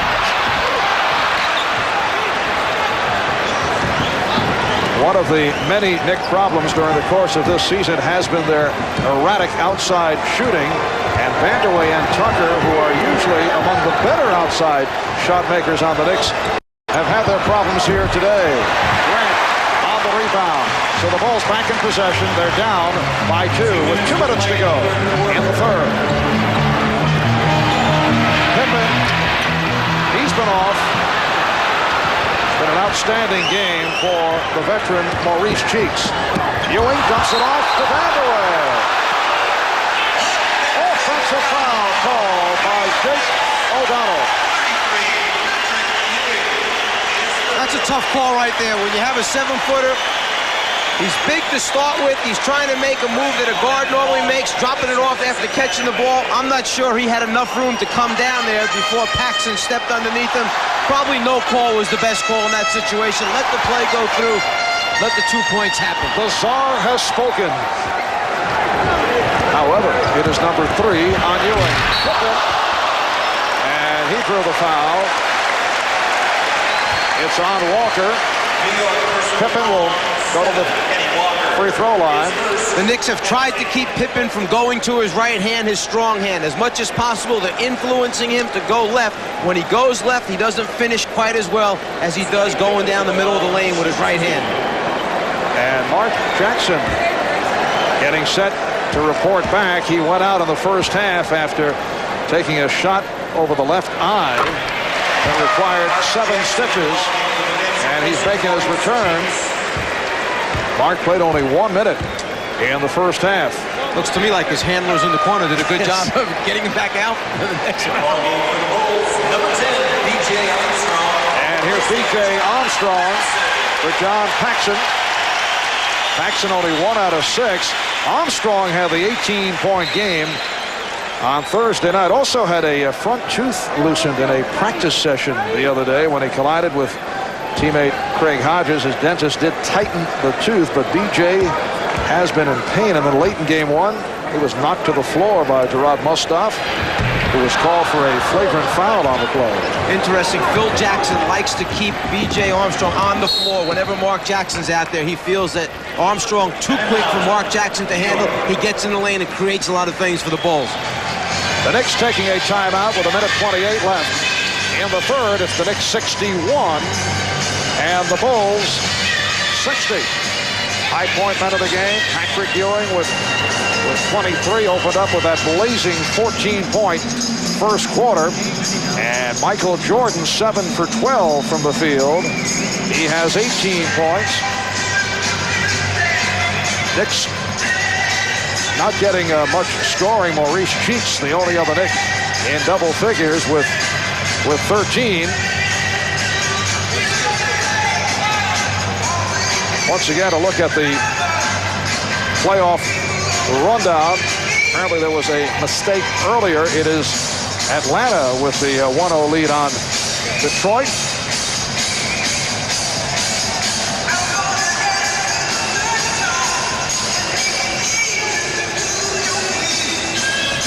Well, Patrick Ewing overall 8 for 18 from the field and 7 for 8 from the foul line for his 23 points. During the course of the regular season, even though the Chicago Bulls swept the New York Knicks, John McLeod felt that the games were basically close. He said the Knicks had an opportunity to win all 4 basketball games.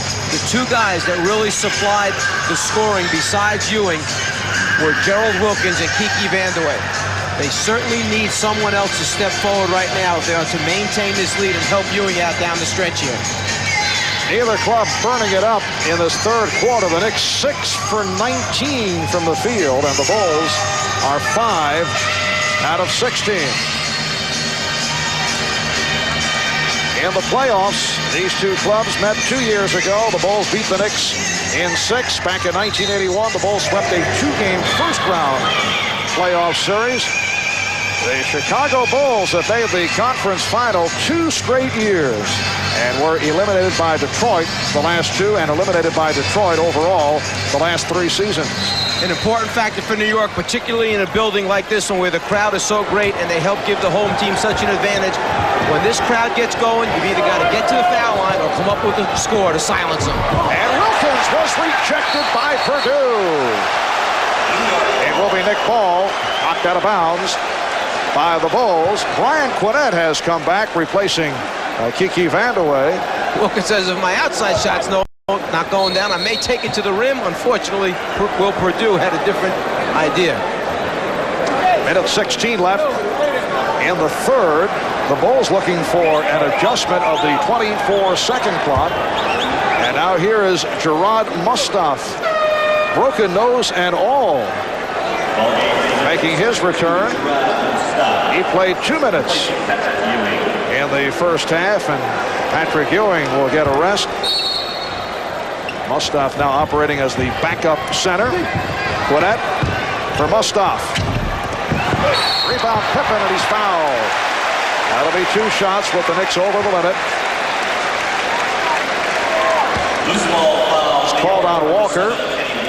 They certainly didn't waste any time getting the ball down low into Mustaf. He takes it strong to the basket, hits the front of the rim, and gang rebounding by both teams as the ball goes up. There's a lot of physical contact out there. Scottie Pippen, a 71% free throw shooter. He has had a magnificent season, averaging just under 18 per game, emerging as an all-star. It's been a breakthrough year for Scottie Pippen out of Central Arkansas. To show you how uniquely valuable Pippen is, no forward has more steals, no small forward has more blocked shots than Pippen. Only Larry Bird averages more assists. He put the game out of reach on Thursday with 14 of his 25 points in the second quarter. Again, pressure. And Jackson able to move it across against Jordan. The Knicks have to be ready for this. They did it the entire first game. The Chicago Bulls on a free throw. They're coming after you. Game tied at 61. 3 on the shot clock. And Jackson will strip. Here's Quinnett. And he's blocked by Purdue. It is a 24-second violation. An outstanding defensive sequence by the Bulls. Well, when you look out on the floor, you have 2 guys in Mustaf and Quinnett who do not have a lot of playoff experience. They must be aware of the shot clock. When you got a good open 15-footer, stop and take the shot, particularly with the shot clock running down. Jordan with the step. Half minute left in the third. Game tied at 61. John McLeod is holding his breath right now. He's just trying to buy some time, rest his key guys on the bench, and hoping that this group does not allow Chicago to get on any runs. Quinnett lost it. Mustaf on the recovery. Nice move by the rookie from the University of Maryland, Gerard Mustaf. And the Knicks take a 2-point lead. Final seconds. Third quarter. Down to 5. Pippen for Purdue, who lost it. And here's Wilkins getting it off. So that is the end of the third quarter. The Knicks 63 and the Bulls 61. We'll be back after these messages and a word from your local station.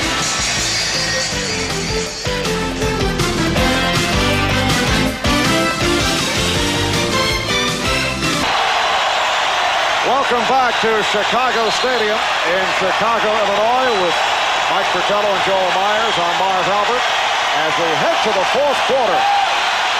The Knicks leading the Bulls 63-61. The Knicks with a bounce back following the embarrassment of the 41-point defeat in Game 1 on Thursday night. The Bulls with a 15-point second quarter and a 19-point third quarter. And New York really making a concerted effort this game to get the ball down low. 14-2 in favor of New York on second chance points. 28-20 in the paint points in favor of New York. Stacey King, who just checked back in, was rejected. Kenny Walker on the block. John McLeod with Mark Jackson and Gerald Wilkins in the backcourt, going with a small lineup. Gerard Mustat, Brian Quinette, and Kenny Walker up front. Here's Walker working hard, and the Knicks lead 65-61. 8 points for Walker, who's hit on 4 out of 4. Pippen. Rebound Purdue. Fourth quarter just underway. Jordan and Armstrong in the backcourt. King, Purdue, and Pippen up front.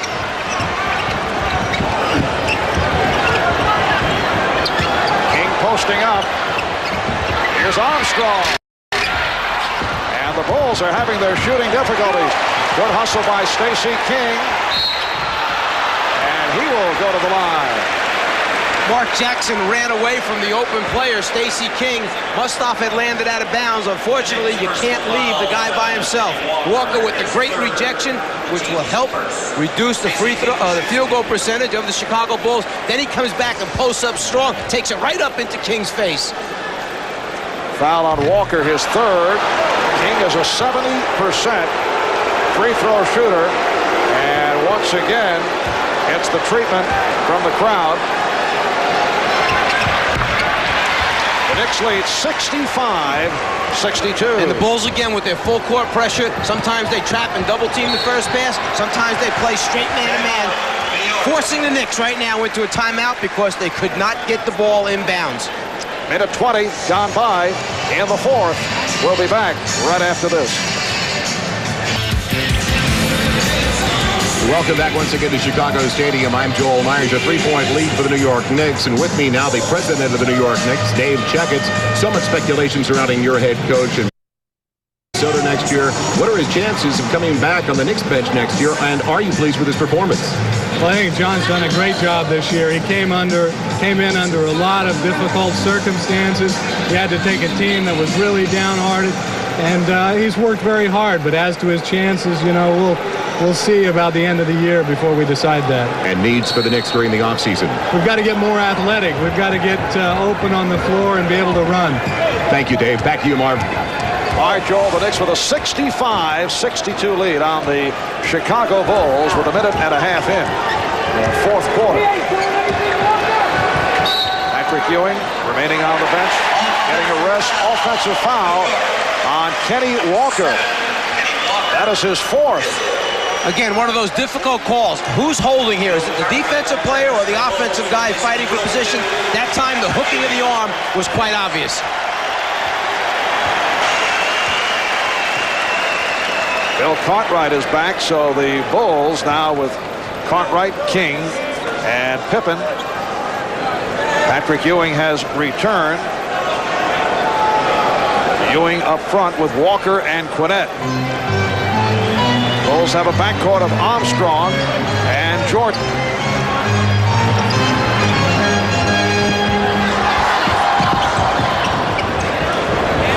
Charles Oakley getting set to return. And the foul called the other way on the Bulls. Do you get the feeling that over the last few minutes, Michael Jordan maybe has been taking his rest at the offensive end? A little contact down low, a little retaliation perhaps at the other end of the floor.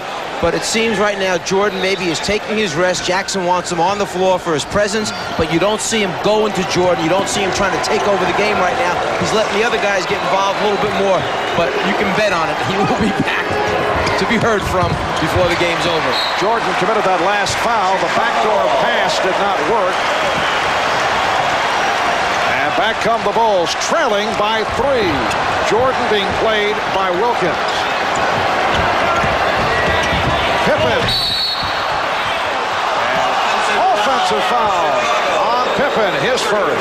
Again, they forced him to go to his left hand. We mentioned earlier, he does not finish quite as well. Tries to use that right arm to ward off the defensive player. The official picks it up on the baseline. Great angle. You can see Joe Forte looking through the crowd.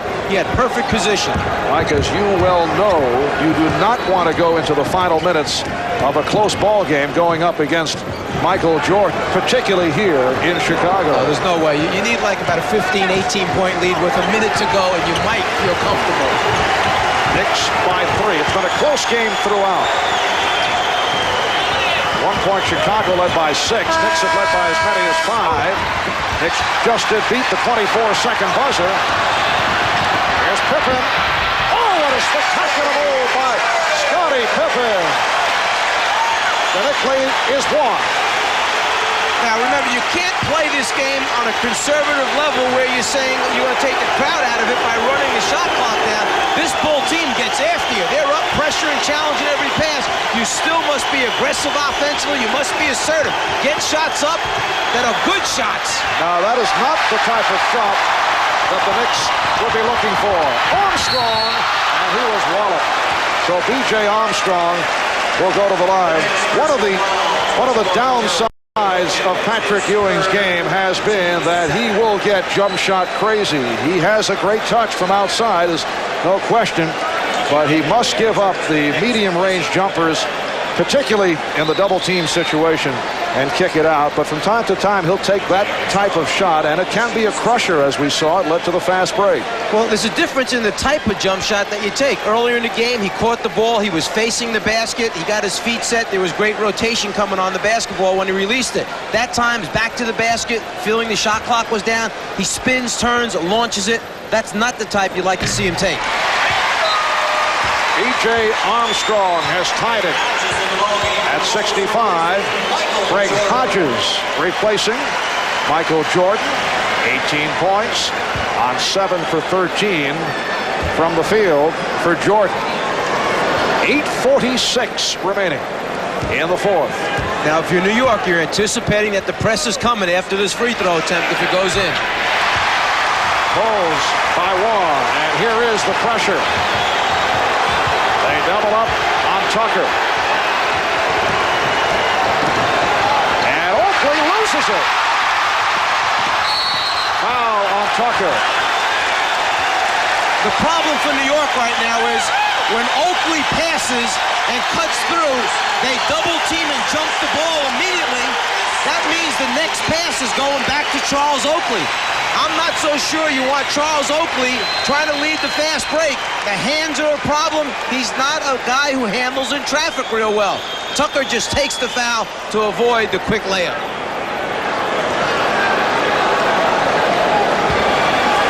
So the Bulls get it back. Knicks with their third team foul. The Bulls do not have any.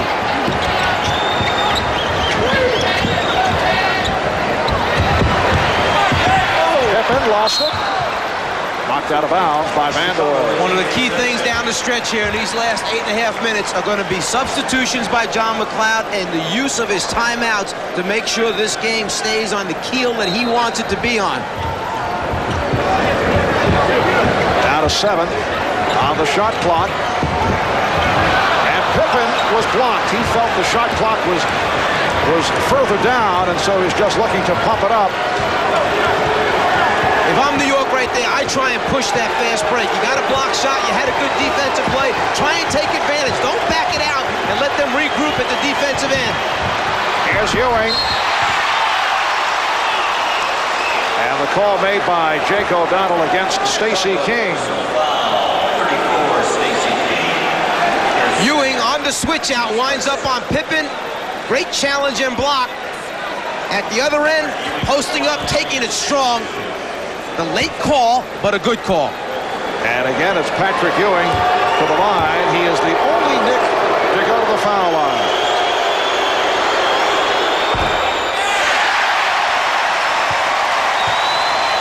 Patrick Ewing's free throw shooting has dropped off this season, particularly in the fourth quarter of ball games.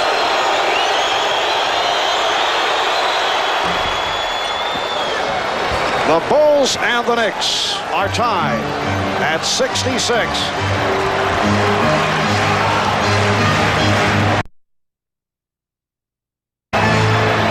Forcing him to his left hand. Vandeweghe just jumps on that right side, saying, you got to go left, Scotty. And Hodges has the open three.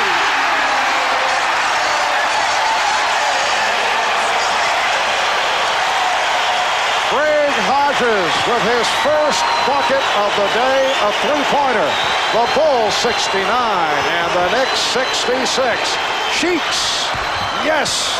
Maurice Cheeks cuts it to a one-point lead, and Cheeks has hit on 7 out of 9. Trent Tucker just lost his concentration for a second last time down the defensive end. You cannot leave Hodges alone to shoot a three-pointer. Pippen lost the dribble, but it was deflected out by the Knicks. Pippen being forced to his left. The good hustle going after the loose ball, but on the weak side of the floor, Tucker just a little too far away from Hodges, who knocks it down. King left alone, and he'll go to the foul line. Stacey King saw the opening.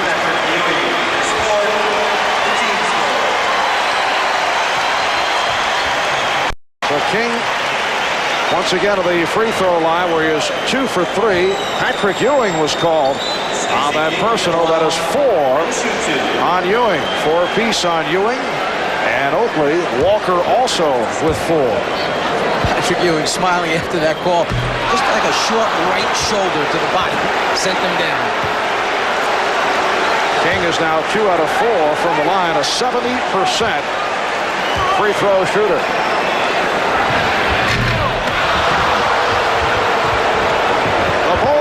By 1, 69-68. Just under 7 minutes remaining in the fourth quarter. The Knicks hoping to go back to New York with the series tied at 1. The Bulls looking for a 2-0 lead in this best of 5. Vandeweghe for 3. Oh, he's been off right throughout the day. Make it 3 for 10 for Kiki Vandeweghe. He's so anxious to get it going. You can just see him rushing the shot. It's not the smooth stroke that he was always known for. Timeout is called with 6:39 left in the fourth. Knicks coach John McLeod telling us last night how upset he was about the attitude of the Knicks at practice last Tuesday back in the New York area as they began preparation for the playoffs. Says it did pick up later in the week, but he felt the Knicks did not show up mentally last Tuesday. Now the Bulls went the other route. They conducted a 4-hour practice session back on Tuesday that was so intensive. Scottie Pippen and Dennis Hobson got into a shoving match. Pippen took exception to the matter. He was being guarded by Hobson. Jordan has reported back. Nice setup from Jordan to Grant, and the Bulls lead 71-68. Well, Phil Jackson in the 4-hour practice trying to set the tempo for the playoffs. And during the course of that 4-hour practice, it's actually 2 hours of film work. That's a long session with film. I don't care what the movie is, they might be watching. Cheeks off the mark. We're down to 6 minutes to go in the fourth quarter. And the Bulls by a 71-68 advantage. Jordan, yes! So the Bulls by 5. And a timeout taken by the Knicks.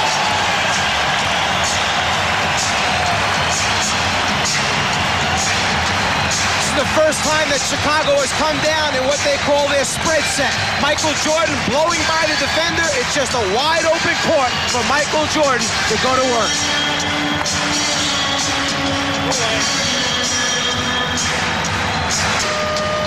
A spurt by the Chicago Bulls. They've taken a 73-68 lead with 5:50 to go in this fourth quarter as the Bulls seek to make it a 2-0 lead on the Knicks.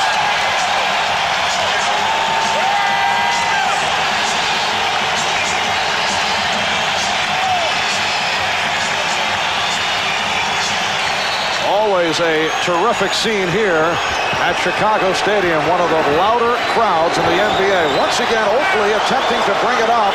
That was close to a backcourt violation.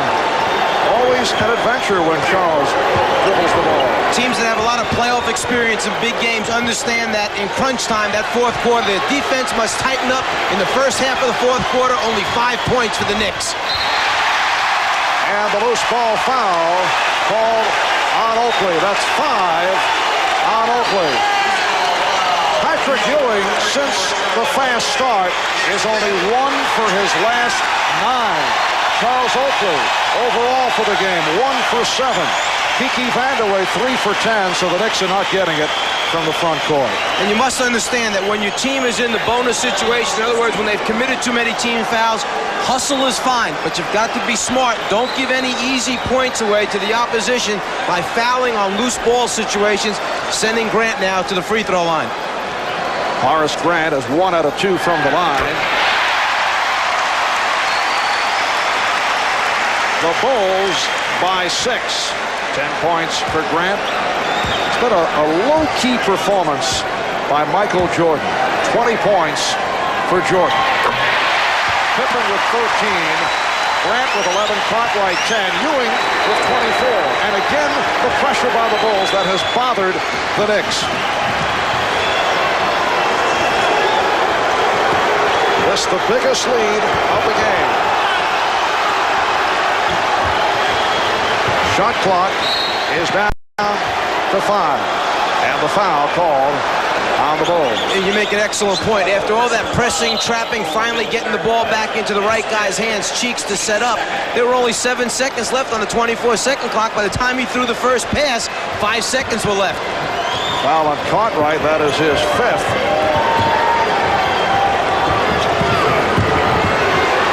And Vandeweghe bubbled up. Foul on Jordan, who does not agree with the call. That's his 2nd. Mike, the Knicks opened the game by, as John McLeod promised, by pounding the ball down low to Patrick Ewing. Very successful at it, and they've not done it in some time. Why go away from what worked? Now it's a jump shooting exhibition by Ewing. The biggest difference is that the Bulls have now extended their defense. They're making New York take more time getting the ball up the floor. They're challenging the entry passes more.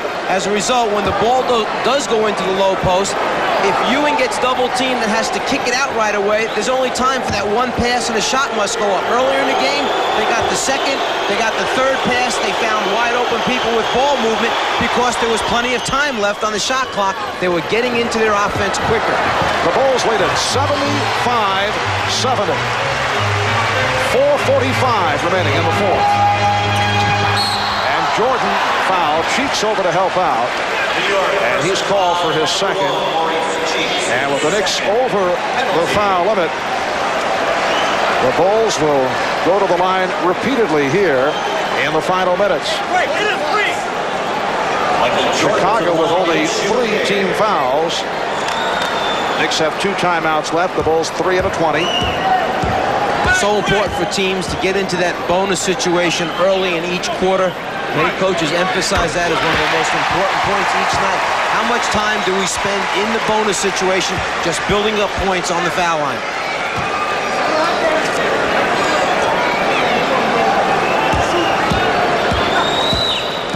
Jordan 5 for 6 from the line.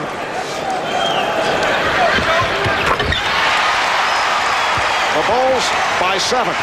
Once again, pressure, light pressure, or as Phil Jackson calls it, escort pressure as they drop back. That means that's not the real serious pressure. I think that's my favorite basketball phrase now. Escort pressure. Yes. And again, the jumper by Ewing. Grant with the box out.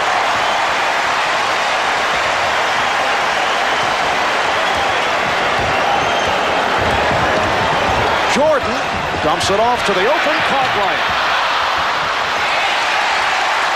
Tough bounce for the Knicks right there. Long rebound goes over the head of Patrick Ewing. They get a 2nd opportunity. 22nd timeout call by Chicago. John McLeod getting set to send on John Starks for the first time this afternoon. 4:03 remaining in this 4th quarter, and the Bulls lead it 77-70 tonight. Talk show host Joan Rivers will help pull the wool over Geraldo Rivera's eyes on Super Bloopers and new practical jokes, followed by Expose Real Life with Jane Pauley and Switched at Birth. It's all tonight coming up. The primetime lineup right here on NBC. What you'll see now is Chicago going to its spread attack. They fill both wings with good shooters. They give the ball to Michael Jordan in the middle of the floor. They keep their two big men down low, and they tell Michael, make something happen off the dribble. You got the entire middle of the floor to yourself. Tough to play him one-on-one there. 17 on the shot clock as we resume. Armstrong facing Cheeks. Starks has come on to take a shot at Jordan, and the foul on Cheeks. So the Knicks have gone with Wilkins, Tucker, and now Starks at Jordan. We were told yesterday that they might even take a shot with Kiki Vandeweghe going at Jordan, but that has not taken place. You made a very good point earlier. Thank you. That, yeah, well, I do try to give you credit where credit is due. Earlier in the quarter, you mentioned that in a close game, Michael Jordan on your side, a big advantage, yes. He has gotten to the free throw line during the regular season 671 times. He's shooting 85%. That's almost twice as much as the next closest guy on his team, Scottie Pippen, who had 340 attempts. What Phil Jackson does is he puts the ball in his hands at the end of the game. If you're going to foul somebody, he's a tough guy to foul. Michael Jordan now 8 for 9 from the line. He has 24. Chicago extending to a 9-point lead. Now Ewing looking for position, but pushed off the blocks again by Cartwright. Look at the pressure by Chicago. Up, pressuring, taking away cuts right now. Running that shot clock down. Vandeweghe. And Kiki Vandeweghe will shoot a pair. He was pushed by Horace Grant. And Kiki Vandeweghe doing the one thing that you need to do against pressure defense. Take the ball, put it on the floor, beat the guys off the dribble. The one thing you don't want to see is people catch, put the ball up over their head, and stand like the statue. You got to make the defense pay the price by driving it to the basket, breaking them down off the dribble. Kiki Vandeweghe, one of the better free throw shooters in the NBA, as you saw it, 90%. 3 for 3 today. 8-point Chicago lead. The Knicks not getting it from the front court. Vandeweghe only 3 for 11 from the field. Charles Oakley invisible offensively, 1 for 7. He has rarely played well against his former club, in particular here back in Chicago. 79-72 Bulls. 3.5 to go in the fourth. Bulls trying to make it 2-0 in the best of 5.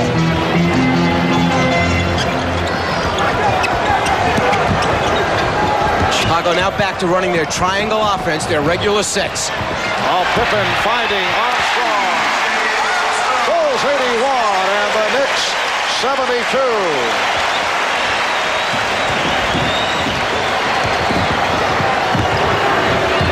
Nice fake by Vandeweghe, but then he's stripped. It will be Nick Ball. The Chicago Bulls went 61-21. Best record in the history of the franchise. They have home court advantage throughout the Eastern Conference playoffs. Only the 9th team in NBA history to win 60 in a season. Here's Oakley, rejected and fouled. Grant called for his 4th. That's twice now that Patrick Ewing has made real strong moves to the basket off the dribble. I'm not sure that he couldn't come up on the left side instead of trying to come up and under on the other side to score the basketball. Both times he's missed the shot. However, Patrick Ewing, after the good start, is only 1 for his last 11 from the field. Of course, that's very easy for me to say. I've never been 7 feet tall, taking it from the corner and tried to score against the Chicago Bulls.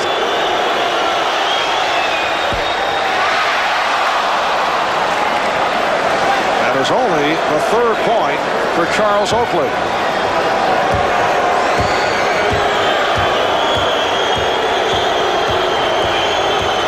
Down to 2:47 remaining in this 4th quarter. Grant on the rebound. Bulls by 8.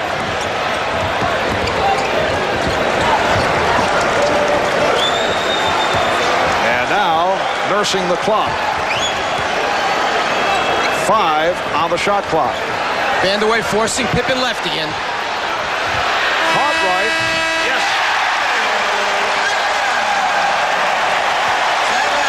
Bill Cartwright extends to a 10-point Chicago lead. And the Knicks will be down to their final timeout. 2:19 left in the fourth.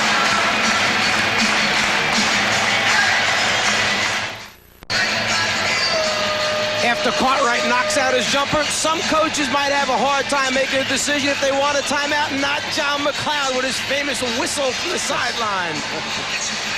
Yes, he does get the attention of the players with the famed whistle. Today's Miller Genuine Draft Player of the Game, Bill Cartwright of the Chicago Bulls. On behalf of Bill, NBC, and Miller Genuine Draft will donate $1,000 to the Thurgood Marshall Scholarship Fund. A solid performance by the one-time Knick, who did a nice job in the second half against Ewing, who's only 1 for 11 after opening up 7 of his first 11. Here's Starks giving it up to Wilkins, and Gerald Wilkins with only his 3rd field goal. He has 6 points. The Bulls lead 83-75, just under 2 minutes remaining in the fourth quarter. The Bulls have outscored the Knicks 22-12 here in the fourth. Knicks shooting only at 39%.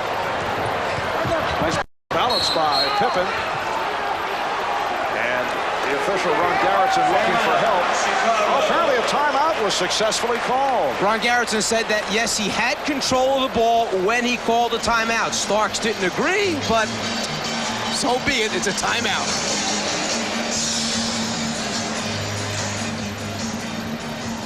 If you're the official, you make this call right here. If Pippen's in control of the basketball as he starts to go down and then calls the timeout, it's a good call as Starks reaches in. Now, at that speed, it's tough. In slow motion, does Starks deflect it before he calls timeout? Right hand in, there's the deflection, there's the timeout. Unfortunately, the official doesn't have the slow-mo replay. Let's go to Joel Myers. Just talked to Paul Silas, the assistant coach for John McLeod. They're going to press all over the floor. The guards have to get back, and they want to get the ball to Patrick Ewing on the blocks without a doubt right away when they get it offensively, Marv. All right, Joel, 83-75. The Bulls on top. Minute 38 remaining. In the fourth quarter, Bulls maintain possession with 3 on the shot clock. Knicks with 1 timeout left. The Bulls with 2. And the Knicks, a pretty good 3-point field goal shooting team. They rank 7th in the league this year. Chicago ranks 3rd in the league. Jordan. Good pass. It fooled the Knicks. Michael Jordan, 8 for 15 from the field. As you see, the Knicks not hitting the threes today. Wilkins has hit his last 2, and it's a 6-point game. New York needs to make some things happen now with the defense. Jump the ball, trap, rotate, force some turnovers, and then hurry at the offensive end. They only have 1 timeout left. Clock down to 1:10.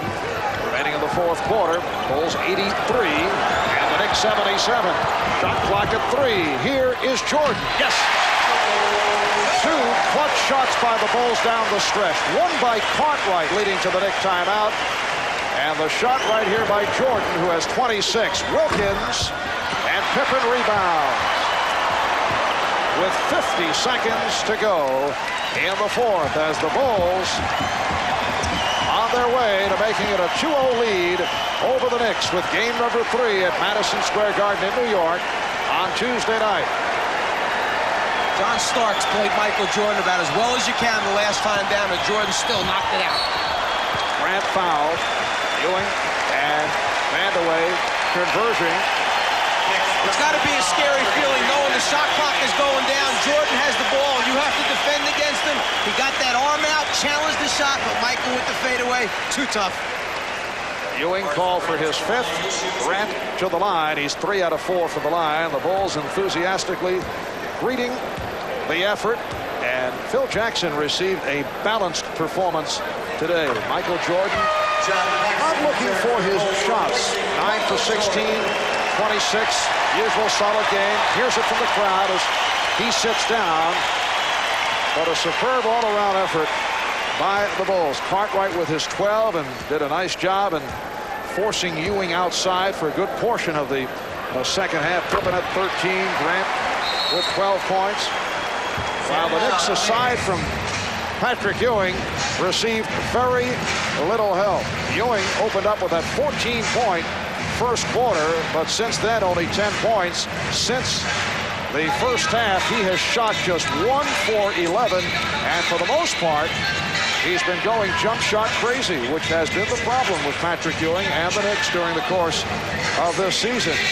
Otherwise, Maurice Cheeks with 15. Then you have a 1 for 7 for Oakley, a 3 for 11. Vandeweghe, Tucker 2 for 9. Wilkins 3 for 10. So poor shooting by the Knicks, aside from Cheeks and Ewing. You mentioned Michael Jordan not overly exerting himself during the course of the game. I think we need to mention this. One, let's give New York a little credit for playing pretty good defense on Michael Jordan today. They got good help, good support from a lot of the players. Then let's give Michael Jordan credit for not trying to force the action. Knowing when he had good shots he wanted to take, knowing when it was time to get his teammates involved.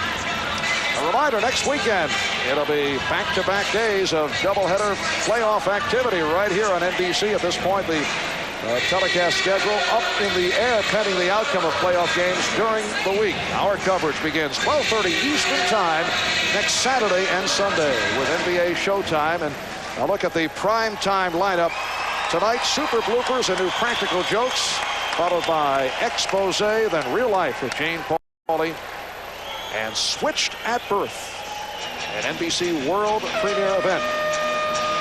That's tonight right here on NBC.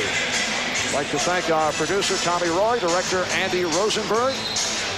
The statistics handled as always by Mr. Stats, Elliot Cow. We're down to 30 and 4/10 seconds remaining in the fourth quarter. And the Bulls lead at 87-77. Michael Jordan and his Bulls will head to Gotham looking to wrap up the series on Tuesday night at Madison Square Garden. Vandeweghe given the uncontested layup. 87-79 Bulls. New York fouling immediately, sending Chicago to the free throw line, trying to get ball possessions, have an opportunity to score some three-point plays. Knicks using their final timeout. John McLeod in the conversation with Knicks assistant Paul Silas. I think John should be very pleased with the effort today. The team bounced back, they played hard, they had their opportunities. This is not an easy team to beat in their own building. You're down 2-0, but you're going back home. That's how you have to approach it. Well, I'm sure John McLeod will make the point. As Bill Cartwright hears it from the crowd, Will Perdue is back along with John Paxson. He'll make the point that the Knicks did come back against Boston last year, but it was a totally different situation. That was a stronger Knick ball club. We're talking about a troubled Knick team this season, the only sub-500 team in the playoff field. I would not allow you to give my pregame talk before Game 3. We're talking reality here, please. I don't think a coach normally looks at it objectively. I disagree. 10 seconds as they count it down. And the Chicago Bulls have defeated the New York Knicks 89-79 to make it 2-0 in the best of 5. Coming up next, except for those on the West Coast, stay tuned for your local news, immediately followed by NBC Nightly News with Garrett Utley on most of these NBC stations. For Joel Myers and Mike Fratello, I'm Marv Albert. This has been a presentation of the NBA on NBC.